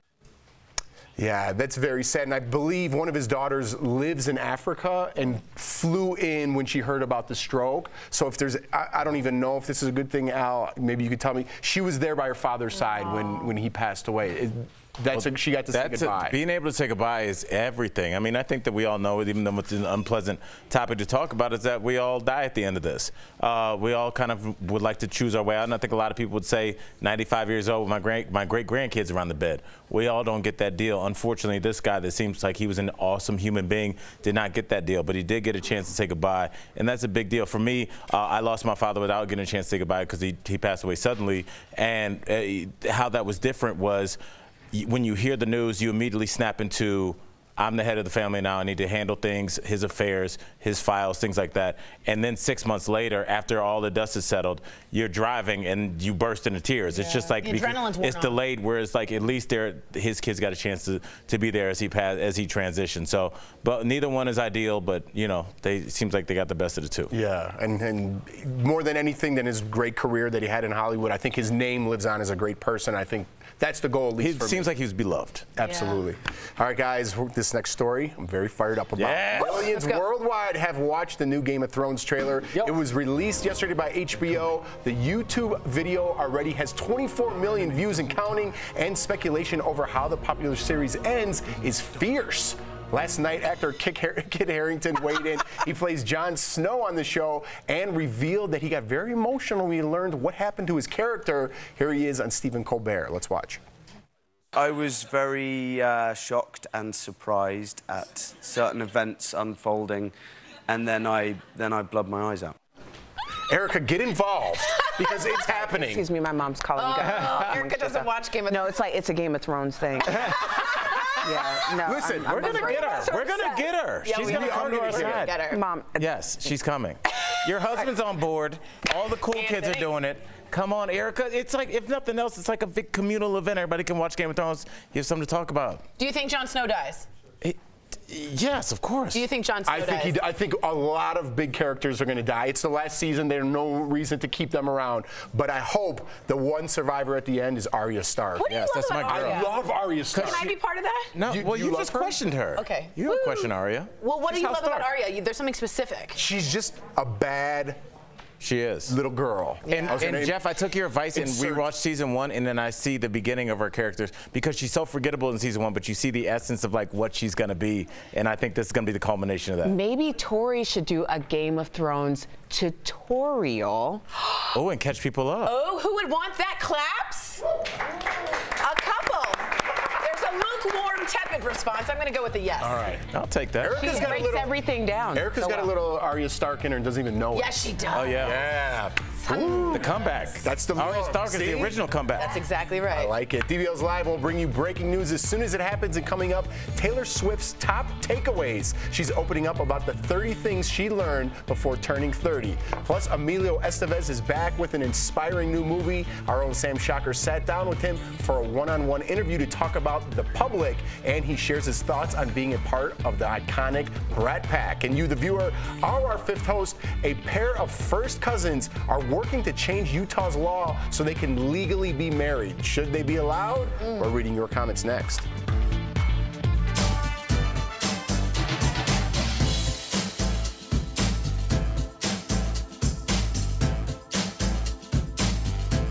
Schubert with the DBL Digital team here. I am breaking down all the stories we're going to be talking about in the breaks this hour.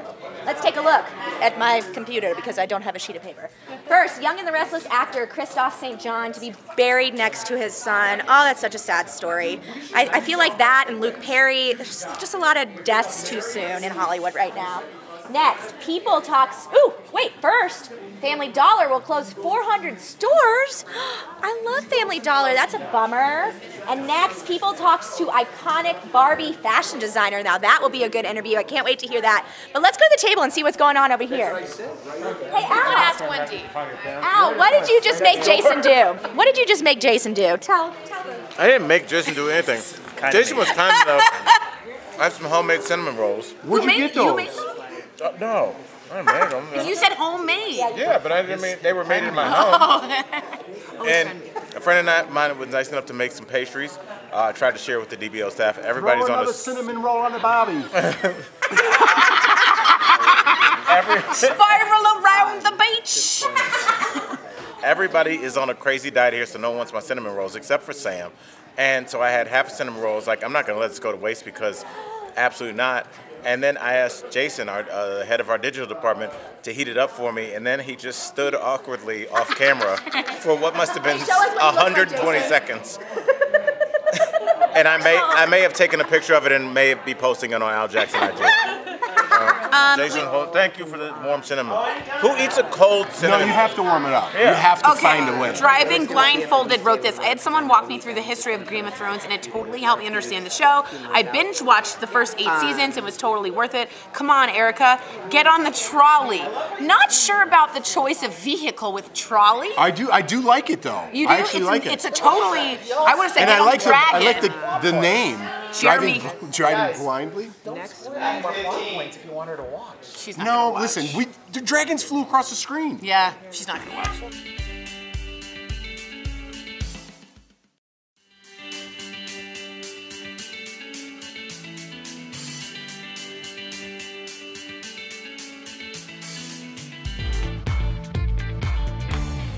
Welcome back to DBL. Newlywed cousins, I haven't said that in a while, want their marriage to be recognized in their home state of Utah, and they say that they've been in love since childhood. On Monday, the first cousins got married in Colorado, and once they crossed state lines, their marriage was no longer legal. Now they are petitioning to have their marriage recognized despite their parents being siblings.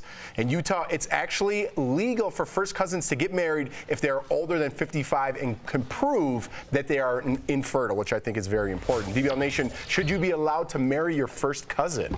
I just never saw that question being asked. Carrie from Facebook says, just not letting them marry doesn't mean they won't live together or even have children. That's a really great point. Adults can do what adults want to do. I think the significance of it being over 50 is important because of procreation, but the main reason why I think it's more important is because you don't want there to be an abuse of power, especially since we're talking so much about childhood sexual abuse and seduction, that could easily be something that you could be confused by. So I think doing it older, if you're going to do that, then okay. Wow. All right. Debbie from Facebook says, are they practicing for April Fool's Day with this? Otherwise, this is nuts. Completely agree with you, Debbie, 100%. And I'm not as eloquent as Erica. I just think this is bad news. I come from a family with a genetic disorder. I'm a carrier. If I have children, they have 25% chance of having that disorder. When you are with your first cousin, you have 12% of the same DNA. That's 3 to 4% of your kids having some kind of genetic disorder. I'm totally against it. Second, third cousin, maybe, but first cousin, heck no. All right. Heck no. Cool. All right. Ruben from Twitter, my favorite uncle, Ruben, first black Supreme Court justice in the state of Mississippi. There you go. Shout out to you, Uncle Ruben. But this isn't him. This is not him. Okay. Ruben from Twitter says, well, yes, cousins should be able to get married. What if it makes them happy? But it's not for me.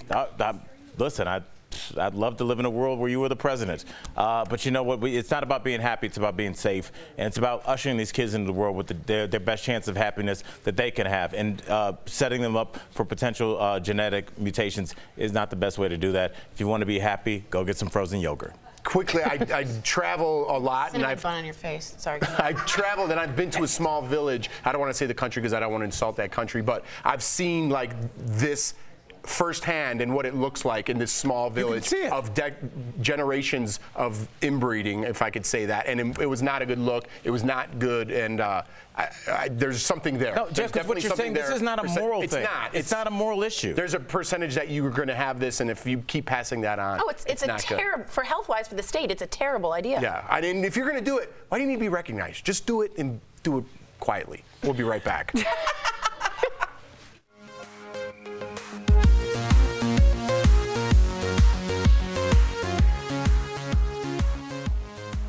Welcome back to Double Jump, where we talk the latest in gaming, tech, and pop culture news. Today we're here to review Captain Marvel, which stars Brie Larson in the titular character of Carol Danvers, and she becomes Captain Marvel to help defend the Earth from the oncoming space galactic war between two alien races, the Kree and the Skrull. Chris, I'm going to you first, man. Give me the good, the bad, the great, the ugly, and it doesn't sound that good so far. No, this is a big old bag of so-so. Everything is just okay with this movie. There's so many missed opportunities. She was on a team of like super warriors they could have had so many funny interactions with that, like Guardians of the Galaxy style. And you know, the only really good interaction that her character had was with Samuel L. Jackson. That was really good. Yeah, the back and forth was great. I didn't appreciate how they treated the Skrulls in this one. They're pretty much just peasant refugees when they're supposed to be a giant galactic empire. So yeah, the movie was just so-so. She wasn't that great. I would say, well, now we'll do the final. She was almost there, I think, and I want to go back to your energy with the team because I feel like Samuel L. Jackson and her were the only two that worked really good together in this movie. Her and Jude Law didn't play off of each other as well as I really wanted them to. I mean, come on, you're like a mentor, mentee situation. Like, you guys need to have some good energy, and she was trying to crack jokes that just weren't timed well. They just weren't really that funny. And Jude Law's character wasn't even like a snicker. Like, come on, man, some kind of something to let us know that you're at least amused by this character, because they have a big past together, but it just doesn't show at all in this movie. So, Chris, what are you recommending for this one? Wait for Redbox, go to the theater, or don't see it at all? I'm gonna recommend go to Redbox for this one. If you're Welcome back to DBL. Emilio Estevez shot to fame in the 80s as a member of the Brat Pack, starring in unforgettable films like The Breakfast Club, and now more than 30 years later, he's back in a library for his latest movie. But this time, he's not serving detention. Earlier, our own Sam Shocker sat down with Emilio for a special one-on-one interview. First, check out a clip from the public. Mr. Griffith, I gotta talk to you. There's not enough shelter for us people on the street. Who is us? We could all come stay at your place. Emilio Estevez, we are so thrilled to have you here. Your career, what a long, incredible career you've had. Iconic movies, too many to name, but I have to say my favorites are Breakfast Club and The Young Guns. Thank you. I have to ask, what do you make of being a part of the Brat Pack then? And what are your thoughts of being a part of that iconic group of the 80s today? Has it changed at all? The fact that that movie has transcended generations, that it's still relevant. Every single line. There's a Easter egg in this movie. There's probably the first 10 minutes because of the film. library? In the library. Yes. We're back in the Which library. part? So there's a scene where there's a librarian reading a book to a group of children, and the book that she's reading is Ali Sheedy published a book when she was 11 years old called She Was Nice to Mice. I had no idea. And she's reading that book. Brilliant. So a little nod to Ali, a little nod to the Breakfast Club. What did Ali say when you told her about this? Does she know? She said, oh no, she said, I want a part in this. I don't want you to just put my damn book in there. I want a part. Yeah, you're the director. Come on, pull some strings. Right. I have heard you say a number of times that you got into this business as an actor not for the fame, which is the juxtaposition of just that statement alone compared to what we see with social media today and all the fame. That's right. I love that about you. So what happened when you told your dad, Martin Sheen, an actor, when you told him, hey, I want to be an actor too? Did he give you any advice about how to be private in such a public world? Well, the first thing he said was, don't change your name. And for a moment, I thought, well, if I go with the Estevez name, I don't really look Latin. And all the same things that my dad got pushed back on in 1958 when he decided to change his name. So in 65 or 66, his father came from Dayton, Ohio to see him on Broadway. And he'd never been to New York before, and he looked up on the marquee and he saw the name Martin Sheen, and he just shook his head. And my dad saw that, and he was humiliated. And so in 1979, 1980, when I started, he said, don't make the same mistake I did. I think it was a great advice from your dad, and you definitely paved your own path. We got to talk about your brilliant cast, from Taylor Schilling to Christian Slater to Gabrielle Union, Alec Baldwin, Jenna Malone. The list goes on and on. Speaking of Alec Baldwin, we on this show we cover the Daily News, and so we've talked about his back and forth with the president. We've talked about his impersonations of the president on SNL. Because you know him personally, I want to know from you what you think about that clash back and forth with the president, and also, do you find it necessary to have political satire in this politically divisive climate that we have today? I think the comedians are leading the charge. And I think that when you approach something with humor, you humanize it. And I think that those who are critical of Alec, well, they lack that real center and that sense of humor. Come on down. This is Detective Bill Ramsden. Sooner or later, you're gonna have to open that door. They're not coming out of there unless we make them. I am not prepared scared to be in a standoff with a cop. You're the one who's always like, vive la resistance. This is bigger than riding the metro and getting organic food. So what do you hope that the audience leaves with when they leave after watching your movie? Well, recently there was an article printed online. It was a writer for Forbes, and he said, "Why do we need libraries? When we have Google, when we have Amazon, we don't need libraries anymore." And the pile-on was so intense by librarians and other individuals who just said, you know, here's why libraries matter. Here's why they're important. They're free for all. They are true democracy in action. So they were forced to take that article down after about 2 days. I go to the public library with my daughter for these free services they have, whether it would be story time or puppet shows, and I go in there and they're so crowded because so many people, that's their only resource. That's right. So there's so many elements on why we need public libraries. It was such an honor to speak with you. I want our viewers to know, because this is a very important movie for all of you to see. So right now it's being screened at different film festivals, but it will hit theaters April 5th. Make sure you go. Thank you, Emilio. It was so nice to meet you. Big fan of yours. Thank you. Appreciate it. Great interview, Sam. I love that, and I loved hearing about his name. I know. How that's his actual name. I thought Emilio changed his name to Estevez, but it turns out that was his family name. And I love seeing him back in the library, from Breakfast Club to this. How nice, and that little shout out to Ali Sheedy. I think that's fantastic. Awesome. Great interview, Sam. All right, guys, we are live, and we just found out that Luke Perry's son released a statement about his dad. Let's get over to Raquel Villanueva for news at the moment. That's right, Jeff. Luke Perry's son, Jack, took to Instagram to post a tribute to his dad by sharing a photo of him cheering him on at one of his wrestling matches. He says, in part, "He was a lot of things to a lot of people. To me, he was always Dad. He loved, supported me in everything, and inspired me to be the best that I could possibly be. I've learned so much from you, and my heart is broken thinking about everything you won't be here for." Luke Perry died on Monday after suffering a massive stroke. He was 52. Wow, that's sad. Thank you, Raquel. We'll be right back.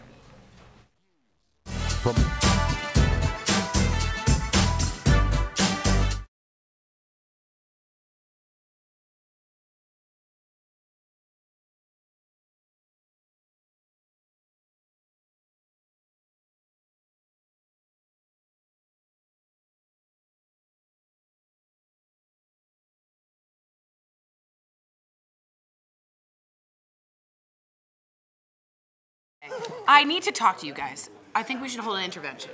Jeff, we need to talk to you about something. What? You might be too... He seems open to the intervention. He's all, yeah? You might be too into your poke bowls. Dude, it's once a week. Every day. No, it's once a week, if that. And Wait, I just does gave that up. count as meat? No, see, so I gave up land animals, to be clear. That's cool. Pescatarian. Pescatarian, right. But if in the Catholic religion, so on meat, you can't eat Fridays during Lent. No, on Fridays you can't eat meat. Fridays you can't eat meat. What'd I say? You said on meat you can't eat Fridays. Exactly. The third show. So yeah, so on Fridays you can't eat meat, but you could eat fish. That's the whole point. That's why you eat all different types of fish on Fridays. But when I say you don't eat meat, people are like, fish isn't meat. So no, pescatarian. Did you ever hear the history of that? Like why that is? What? Oh, I did read something about that. It was to increase. I actually looked something up about that. It was to increase the sales for the fishermen during Lent. The fish that the fishermen would get on Sundays would be getting old by the end of the week, so they couldn't get rid of it. So they were like, "Yeah, God said you need to eat this." That's why a lot of churches have fish fries on Friday.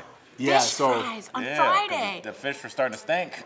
Right, so I did hear that. That's not a lot of people know that. I looked that up. That's crazy. So you're giving up. Pescatarian, by the way, is a lot for giving up. You're just giving up all land animals. That's a lot for Lent. Right. So I did it last year, but I thought it was good. I like challenging myself during Lent, even though I didn't get my ashes today or anything like that. But I do believe in God. I do believe in challenging yourself and doing different things. So did that's Jordan, your wife get it? No, she's not giving up anything, which means I still have to cook for them because I cook at home. So you're going to cook meat and not eat it? I'll cook meat and not eat it, which is even worse. No way, Schroeder. Yeah. You smell that. I want my cook to have steak in the game. I'll be like, hey, if this steak is tough, you're eating it too, buddy. No way. I pride myself if I burnt it. Dude, I'm going to get a... what do you want?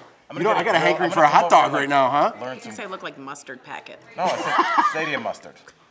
Get your mustard here! You remind us of a good time. Get your relish here! He's selling cigarettes in the 20s with mustard? Seabiscuit's gonna win the corner! Gimlet, gimlet, gimlet! Do you want to keep going? Keep going. My skirt's too tight, but I can't wear pants because I'm a woman. You should stop talking now. That's my goal. Yes. That's a good stanza. And I'm out. No, seriously. Al was almost going to talk, but you just took over the segment. No, I just want to stand up. Oh, okay.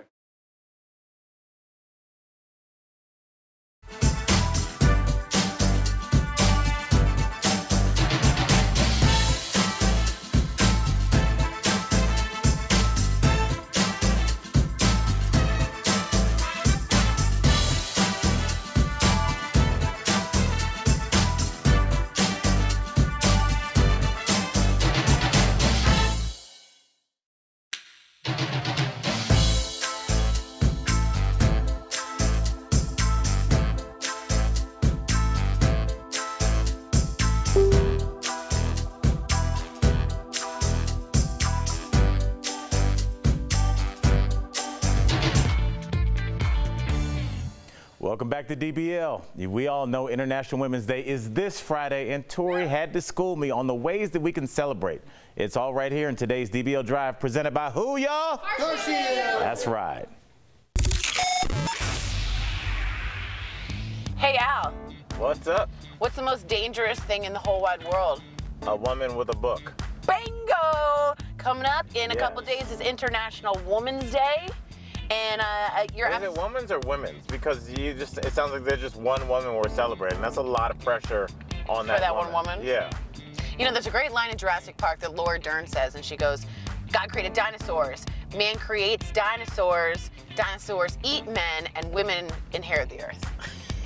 That was a long road. It's a long road. But we got there. It was a path, winding path. I'm a fan of the women folk, and everybody else should be too. International Women's Day is March 8th, and we've got some tips on how you can celebrate. Donate to your favorite cause, support women-run businesses in your community, and to celebrate the women in your life, get an auto protection plan with CarShield. CarShield protects their members from the high cost of auto repairs. Call 1-800-505-9619 for a free quote. Nice, sweet turtleneck, buddy. Thank you. I like it. I'm embracing a turtleneck now. There's nothing wrong with that. It's like a neck hug. From a very weak person. Yes, That's a Mitch. Cool. And my outfit was great. You always look great. Great. If you're leaving us right now, you can still watch us live on Facebook and YouTube. See ya. Taylor Swift reveals the top 30 things she learned before turning 30. We'll reveal some of her most surprising takeaways. Then, an Uber driver is letting passengers customize their riding experience in hilarious ways. We'll show you his menu that's going viral right now. And in today's Copycat Kitchen, Tori shows us how to make Panera's famous broccoli cheddar soup at home. Will she fool our host? Find out when DBL returns. Hey DBL Nation, it's Lexa Brooke, and we're here with the DBL Digital team, giving you guys more top trending stories during the breaks here at Daily Blast Live. So a little bit of behind the scenes, we get assigned stories for each breaks, and I just hijacked Brooke's segment. I actually like it. So we're doing my story. Love it. So trending right now, this is awesome. So Carol Spencer, she is the longest running fashion designer for Barbie. She started nearly 4 years after Barbie started or was created at Mattel. She's created thousands of looks. The reason we're talking about this is because Barbie's celebrating 60 years. So I think that's super exciting. 60 years, that's incredible. Right, Chris? 60 years of Barbie? Okay. Yeah, so she did the Jackie Kennedy outfit, the blue workouts in the 80s, you know, those bright blue with the pink belts. She's responsible for that. And she even says that because she was working with her hands so much that when she went to go get her driver's license, they couldn't scan her fingertip, that it was just so worn from working with her hands so frequently. Interesting. And here comes Tori. What are you guys talking about? Hi, Barbie. Tor. Oh, you know. Okay, just real quick. Barbie did you play with Barbies? Yeah. Did you? Yeah. So I made my Barbie sick. Isn't that interesting? And the doctor said because my mom was ill that I took this into Makes a really sense. dark place, You but that I did. was taking it out on the Barbie. But then I would rip off her head, so I think there's a lot more to it. Back to your stories. I used to cut my Barbie's hair off. Yeah. But was it for a fashion? No, it was just to do it. I don't know why I like doing that. DBL Nation, write us in, not your weirdest Barbie stories, but write us in if you've owned a Barbie. Yeah. How about that? Or the weird Barbie stories. Do the weird Barbie.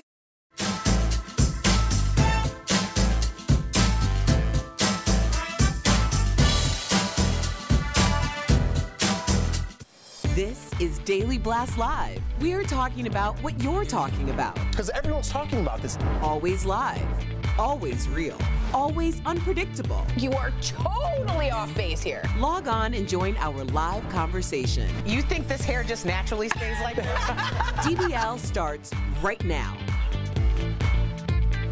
3, 2. Welcome to Daily Blast Live. We're live and we're talking about what you're talking about. Let's get to it, guys. Tori's favorite, Woo! Taylor Swift is turning the big 3-0 this year. So to get ready for her birthday milestone, she told Elle magazine 30 things she learned before turning 30. Here are 5 that we found the most interesting. All right, number 1, she carries Quick Clot, Army-grade gauze with her, which is for gunshot and stab wounds. She started doing this after the Manchester bombing and the Las Vegas shooting. Taylor was afraid to go on tour. All right, and she says it's her opinion that she believes the victims in cases of sexual assault. Taylor says her own sexual assault trial was, quote, a demoralizing and awful experience.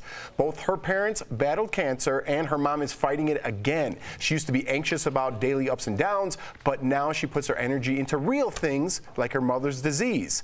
She's also realizing that being nice all the time isn't always a good thing. Her advice is to be snake-like and, quote, bite if someone steps on you. I like the little animation of the snake. And she's discovered command tape. She said there would be way less holes in her wall had she known about this earlier. That was a top 5 of ours. Wow. Yeah. Command tape. Yeah, I like Taylor Swift. A lot of people writing in saying they kind of don't like her. She writes her own music. She's always been true to that. She started on the internet. She's helped artists get paid for Spotify and Apple Music. And I think she gives solid advice. I think something I've learned, for instance, is especially about being too nice and too people-pleasing and needing to please. It does nobody any good, including myself, and I'm literally dealing with that right now. So I'm trying to learn that too. I don't know if being a snake is a good idea, but I do think you got to have boundaries. All right. Is there anything you learned from your 20s till now? Man, honestly, I mean, there's so many. You know, I make a lot of jokes, but one thing I was really embarrassed about is I was super late throughout my 20s and 30s. I just thought it was funny. I'm a comic. I'll be there when I'm there. It's super unprofessional. I didn't realize how rude it was, especially once you start to have a big boy job or a big girl job and kids. Like, if I tell Erica I'm going to meet you at 3:15, you might have to meet Anthony at 4. You know, it's like if I show up at 3:37 and now I'm like, what's up? I've completely changed my life with this and just giving myself reminders about even calling people back. It's really helped me, and it's just like helped with my relationships because I didn't realize people start to resent you after a while for being late. So that'd be my advice to anybody is don't be late. That's not a good look. It's not cute. I got a friend like that, and he's all in my head when you were telling that story. Do you have anything that you've learned from your past, maybe your 20s? I know there's a lot. Yeah, I have a lot too. I have a whole YouTube channel about it. It's called Come Back with Erica Cobb. 40 people have viewed it. But no, I think in that year, that was really therapeutic for me because it was kind of like a recap of all the things that I had been either telling myself were okay and they weren't okay. And the thing about the things that are really holding you back is you're really holding yourself back knowing that these things are holding you back and you're not doing anything about it. You're not taking responsibility. Yeah, a big part is allotting my time for myself. So many people give away, you're like on a donation program when you're giving your time to other people, especially when it pertains to things that don't have anything to do with you. A great example is when you want to give relationship advice to people, like who they should or should not be with, but you're struggling to find a relationship of your own. Have you ever thought about just taking that moment and applying it to your own life? So things like that. Basically, I've learned from the Instagram Society. Wow. Jeff, I have one more thing I just thought about. What? And it's piggybacking off what Erica said. I realize now that I have a finite amount of energy to donate to things. And I think that's so right on point, is like not getting bogged down with other things and just focus on what you want to do because time goes quickly. Well, you're older than all of us. I am. Yeah. I'm much older. Yeah, he's ancient. Sage. Yeah. What some people Guru. say. Slid that one in. All right. The girls of The Bachelor are speaking out in last night's Women Tell All special. It's where all the contestants who were not picked come to tell their side of the story. And let's just say things got a little crazy between Courtney and Demi. Let's take a look. You literally have the maturity of a 3-year-old. All you do is talk about yourself and talk about other people all day. Go to timeout. Oh, no, she didn't. Also, Bachelor Nation is saying that Hannah B will be the next Bachelorette. So that got us wondering, do you think these girls go on the show to find love, or are they trying to jumpstart their careers? I mean, what do you think? Obviously. I'm going to be You're the reality 100% star guy. honest with you. I think maybe there's 2 or 3 at the most that really want to go on there for love. The rest, after they got picked, they're in the top 25 to be the Bachelorette, and that's exactly what they're doing. That girl put a pacifier in that other girl's mouth to try to separate herself from the rest. Now, she didn't have a pacifier on her, I would believe. That was premeditated. Yeah. So she did this to be noticed. Yeah, totally. It's all the narratives and what's worse and what's worse. What do you think, Erica? Well, here's the thing. If you're doing it for career opportunities, I guess you're kind of defining what type of career you want to have. What career are you having that you're walking across, and not even smooth, honey? If you're gonna be froggy and jump, you better jump with some glide. that was a little bit like baby giraffing it in those heels, like you had never worn them before, walking over to assault someone. Because really, had that girl jumped out of her seat, she would have been in her right to defend her She's space. in it right now. Look at that. She just put her hand on her. That was aggressive. So if that's the type of career you're looking for, then have at it. But do you think that we kind of drive people to do this kind of behavior? Yeah. Because did we show any other clips except for that clip? Right. And I mean, that's not a shot against our producers. It's like that's what people watch. That's what we talk People about. stop, they slow down for car accidents, and unfortunately, she might not get the Bachelorette. I'm sure after that performance, but she might get she might wind up on some kind of other website and get more followers, and then she'll get an agent. Because I'm sure she felt the need to. That's probably her last chance on major TV. She felt the need to pop because that's what people watch. I don't know about that. There's shows on the air right now that cater to that. We Like just Bad saw Girls Club. Nene Leakes on Housewives just the other day ripped the shirt off the cameraman. They're the bad girls on Bachelor in Paradise. Like, there's places for these types of people in reality TV, which is taking over television. Do you think that and I believe this, but it's still so popular, that the Bachelor's whole setup is just antiquated and we're onto it now?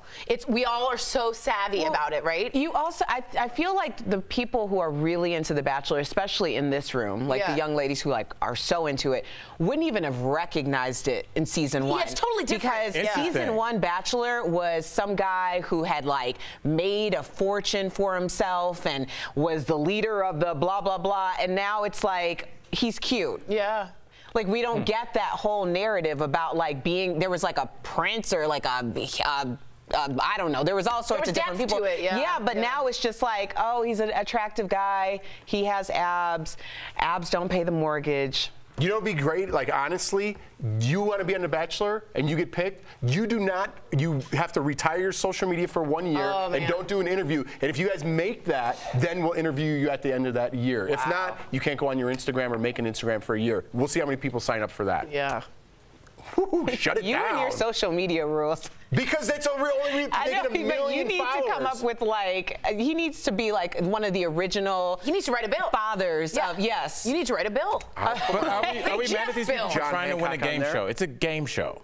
It's a game show. I'm not mad. I'm simply just stating what everyone's thinking. No, I'm not saying you're mad. I'm more talking to Jeff and no, we gotta go. Just more in terms of they're taking advantage financially of their followers. They've become influencers and they're just making money no different than you'd win at The Price is Right. Yeah. Plinko. Good segue. Speaking of Plinko, this has nothing to do with Plinko. Have you ever had anything left behind in your Uber, if you're an Uber driver, or did you ever leave anything behind? Maybe your headphones or your keys? Well, the ride-sharing company released its annual lost and found list, and some surprising things came up. Check this out. A mannequin was left behind. There you go. 10 pounds of pulled pork and chicken, a Harry Potter wand, and a fish tank with a fish inside. And we have to give a shout-out to an Uber driver in Seattle. Check out what he has for passengers in his car. It's a menu that lists different types of rides. Passengers can pick what they want. So there's a stand-up, the silent ride, the therapy ride, or even a creepy ride where the driver stares at you in the rearview mirror the whole time. I like that one. So what do you guys think? Would you want your Uber driver to have this type of menu? Did you see what was at the bottom of that list? Rude ride? There was a rude ride where he's as rude as possible. How did we not mention that? You could just get an old school taxi for that. I'm reading the prompter, not what's on the picture. Would you, now that you know there's a rude ride, does that change? What are you picking? Who would pick a rude ride? The dominatrix sub people. No, get out of here. Are you? Of course, you know people would pick the rude route. You've been to places like Ed DeBevick. Oh yeah. Yeah. In there's Boston, they have or one. Wiener Circle. Dick Lesser's Resort. Yeah, Wiener Circle. Chocolate shake. It's a you order a hot dog in Chicago, but you treat. It's even been on like Conan O'Brien and many different shows. And you order, and they curse at you. And Yeah, you curse Dick at Lesser's them. Resort in Boston. They're like, here, take this, and they throw it at you. This one's a little different. Oh, yeah, it's a little different. Okay. So let's get back to the There's Uber a dynamic. Story. There is a dynamic there. It's hilarious. Oh, I remember. Triumph the comic Insult dog, yeah. Watch that. Google like Got when he it. goes to Wiener Circle. Hilarious. Okay, now we're going back on Uber. What do you want your driver to be? Rude? If I'm going to a gig, always I want silent, because if I'm not getting my head right for the show or for a stand-up show, I usually want to knock out a phone call or two to somebody that I haven't talked to in a while. So that's kind of my time. I don't want to be rude to the driver, but they can do what they're doing up front as well. They can be on the phone too. See, I don't even go on my phone in an Uber. You're a schmoozer. I feel weird. I'm a talker. You're a I'm an Uber schmoozer. talker guy. Yeah. Especially if you're from another country, I'm chewing. Especially if I have a couple beers, I'm talking it up all the way home. Are you? Because you're chatty around here. Sometimes I would like you to dial it down. Dial it down, really? Do you have a menu for us? It just says like screw you all. No, I'm with you. I need, for some reason, I don't like to chit chat, and I know I'm a talker, but I do like a silent ride. So I think it's really. You're quiet in the mornings. Yeah, I like it to be considerate and have that. I think it's a great idea to have a menu. All right. I like for Uber drivers to read the car. Yeah, read the room. Yeah, like, yeah. What a great. I mean, if I'm writing emails or I'm on the phone, then like just respect that the same way I would respect. Honestly, I don't even care if they're on the phone, but if I'm doing something, I kind of need that time to do it. Otherwise, I'd probably drive. Yeah. But if we're having a conversation, like, let's have a conversation. But I think it just depends on what you're feeling like. Just read the car. I like that this Uber driver is standing out, much like the other bachelorettes, but he is. He has a narrative, and it's funny, and I bet he gets tipped very, very well because of it. Too bad you can't pick your Uber drivers, though. That'd be interesting. Would it? Plinko. All right, we're out of here. Coming up on DBL, meet a man who was in the right place at the right time to save a life. Don't miss this powerful heart threads. But first, it's our copycat kitchen. Learn how to make Panera's broccoli cheddar soup at home. I wonder what's in there when DBL comes back.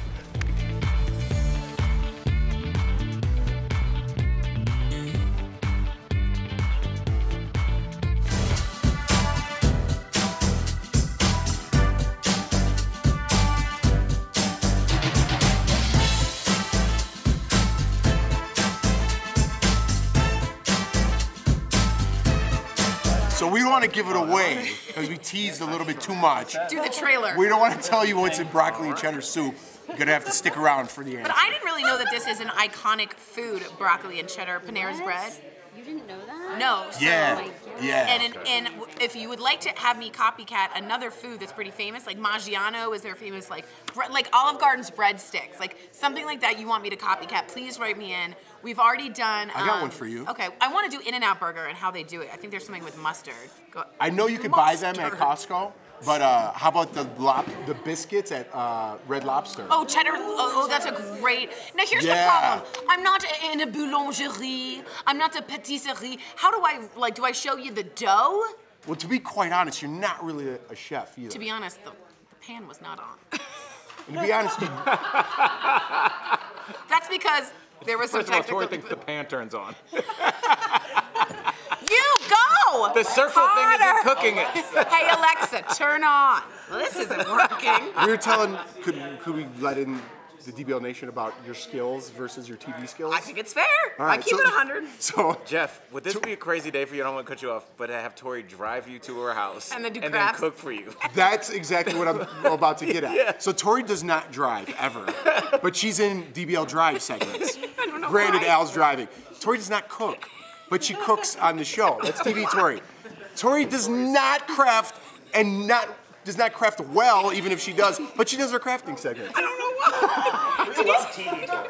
TV Tori's really put together.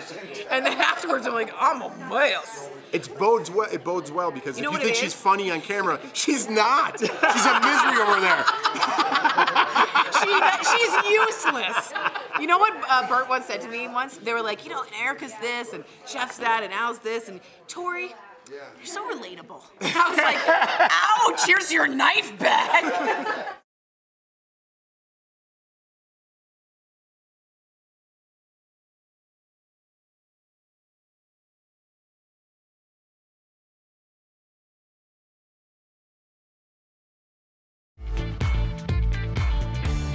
Welcome back to DBL. Have you ever had a craving for your favorite restaurant but don't want to leave the house because you haven't heard of Postmates or Break the Bank? Well, we've got you covered in this edition of Copycat Kitchen, everybody. Check out what our own Queen Tori, Kitchen Queen Showman, is whipping up. Nice reading. Today we're going to show you how to make Panera Bread's broccoli and cheddar soup. Now it's one of the restaurant's most popular items, but we're going to show you how to make a copycat version. First step, saute half of a chopped onion in 4 tablespoons of butter. Next step, take your flour, sprinkle it like fairy dust, 1/4 cup, and saute it over medium heat for 2 minutes. Next, for the good stuff, take 2 cups of half and half. Yeah. And then add 2 cups of chicken stock.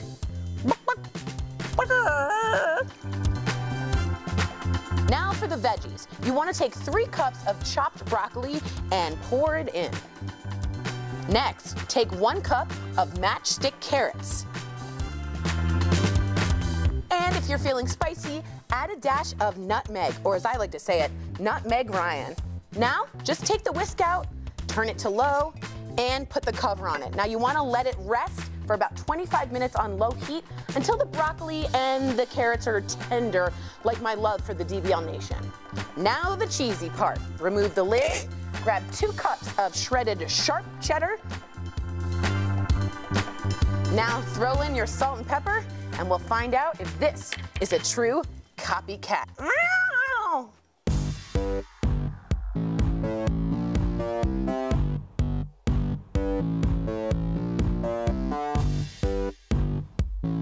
The first one tasted more healthy. I like it.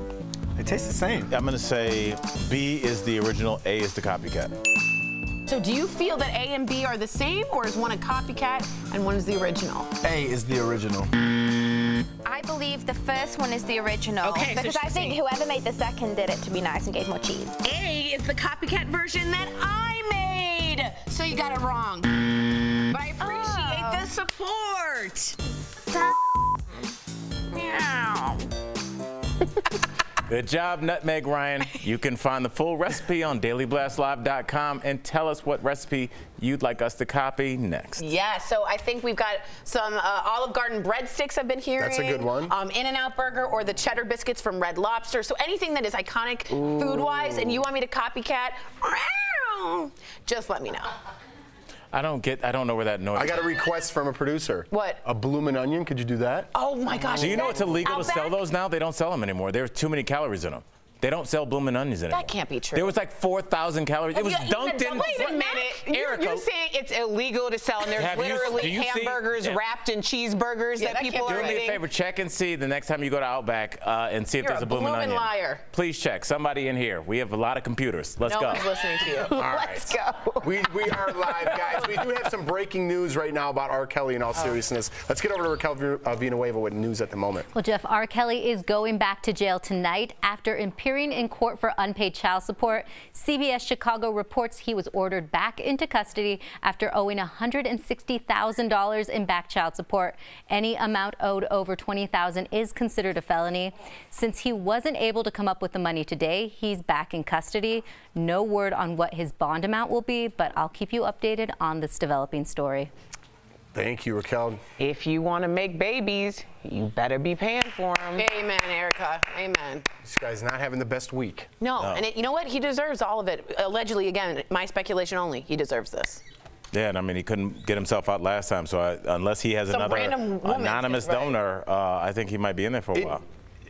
It's shocking to me that he can't pay that money. That after all these years, like, where did that money go? Like, he doesn't have that? Jeff, I think we're going to find out. I think we are too. I think they're going to take maybe this. paid off people, honestly. Who knows? Yeah. All right, guys. Coming up on DBL, you'll meet a man who learned to put 2 decades. I don't know. You're going to meet this guy. He's amazing. He saves a life, actually. Look at him right there. Heart Threads is next.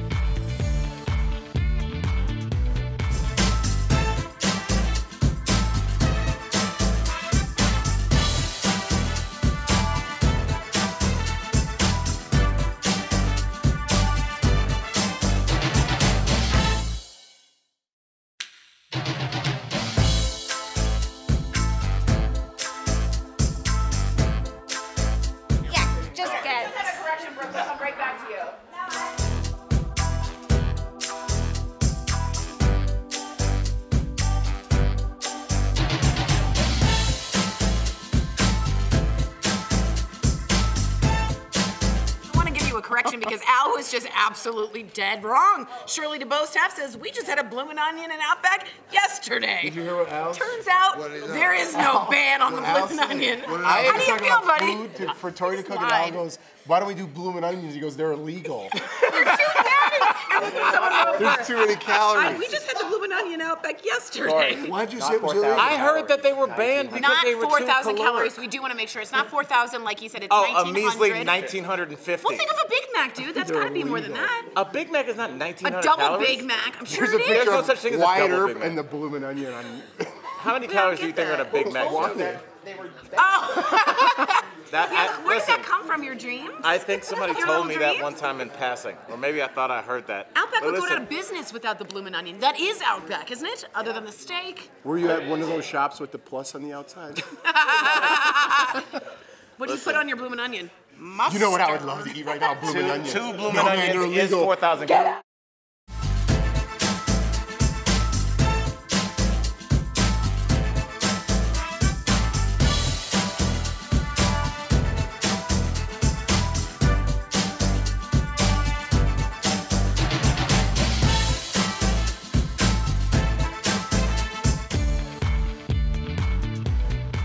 Welcome back to DBL. I'm Bo Davidson. Today's Heart Threads is all about being a hero. Watch how a man sprung to action to save a life with some basic CPR training. This man hadn't used his CPR training in 22 years, but he remembered it to save a life. And right when he came back, I'm like, man, this stuff really works. Matt Troy was working in his office when construction worker Justin Brill collapsed down the hall. First, Matt grabbed a defibrillator, but didn't know how to use it. So he leaned on CPR training he learned as a firefighter in the Marines. After a couple of minutes, Matt thought hope was lost. He's a big 240-pound, bearded, tough-looking guy, and I just said, dude, I know you're tough enough to fight this. With one last big breath, Justin came to. Next to my children being born, it was the greatest breaths I've ever seen. Matt hopes his story encourages others to get CPR certified. Breathed life into this guy, and it felt amazing. You never know when training might come in handy. We'll be right back.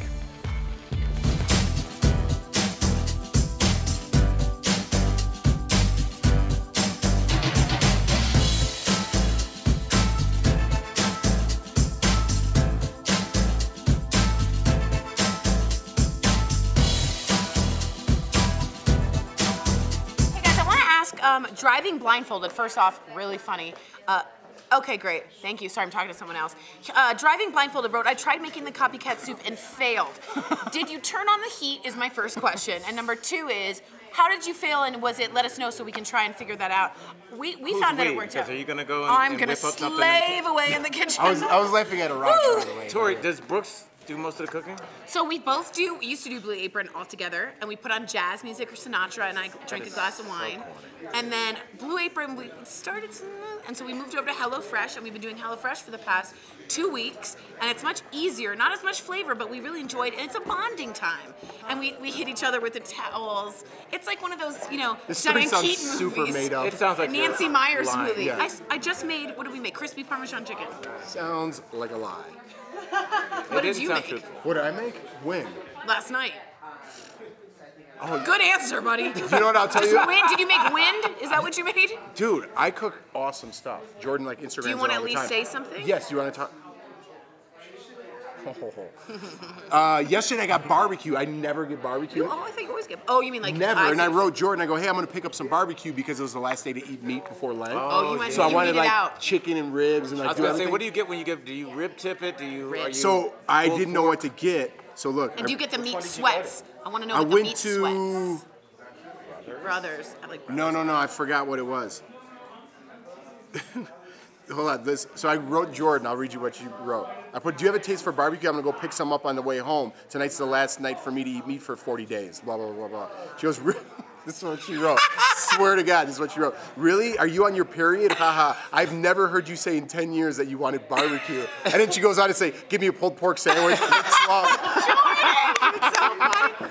Oh, that's Life so is the funny. best, man. Driving blindfolded, thank you for writing us back, said, I got the cheese too hot and I got all mushy, so low and slow is the key. We actually used such low heat that we didn't turn on the heat because in the kitchen we were working with, so at one point I just like picked up the pan and my producer was like, remember, it's hot. So I was like, ooh.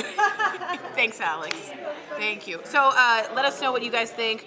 I love Jordan, says Sierra Bergman. We all do. She's the best. And pulled pork sounds so good. It was Pork is pretty all- good. You gotta I'm get so it hungry. fresh, though. Like, if it sits around for a while and dries out, you gotta get it as soon as it. Yeah, so I got chicken and brisket to answer your Brisket, question. oh, and yeah. the chicken was so Can I good. be honest? I'm such a rib person. Is there a way to have ribs without looking like the Joker? Do you know what I'm saying? Is there a way to cleanly Just eat do ribs? dry rub. Yeah, that's not good. That's your Dry answer. rub's way better. No, Why I don't you prefer get dry wet rub and rib. dip it? But then my problem is when it's on the horizontal and not the latitude, not the longitude, you can't fit it in the dip. Do you know what I'm saying? Put it on Peel your it with the lengthy fork list and of then eat it. problems, Tori. Wow, it's called my diary.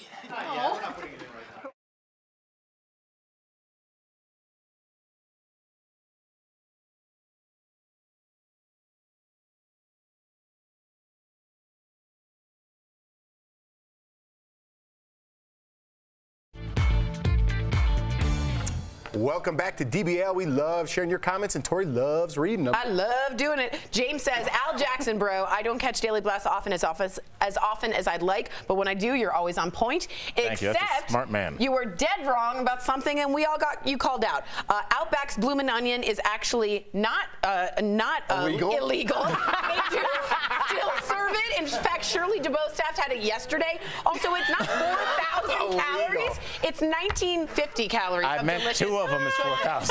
You know, no, it's right there on the screen. We don't know why you lied, but people are calling you I out. blame everyone in this room because Al said they're illegal and Nobody called us out. I said, how is it illegal when people are eating hamburgers wrapped in cheeseburgers? Yeah, that was not good for my case. That statement. He was like, I rest my case, I'm 100% not positive.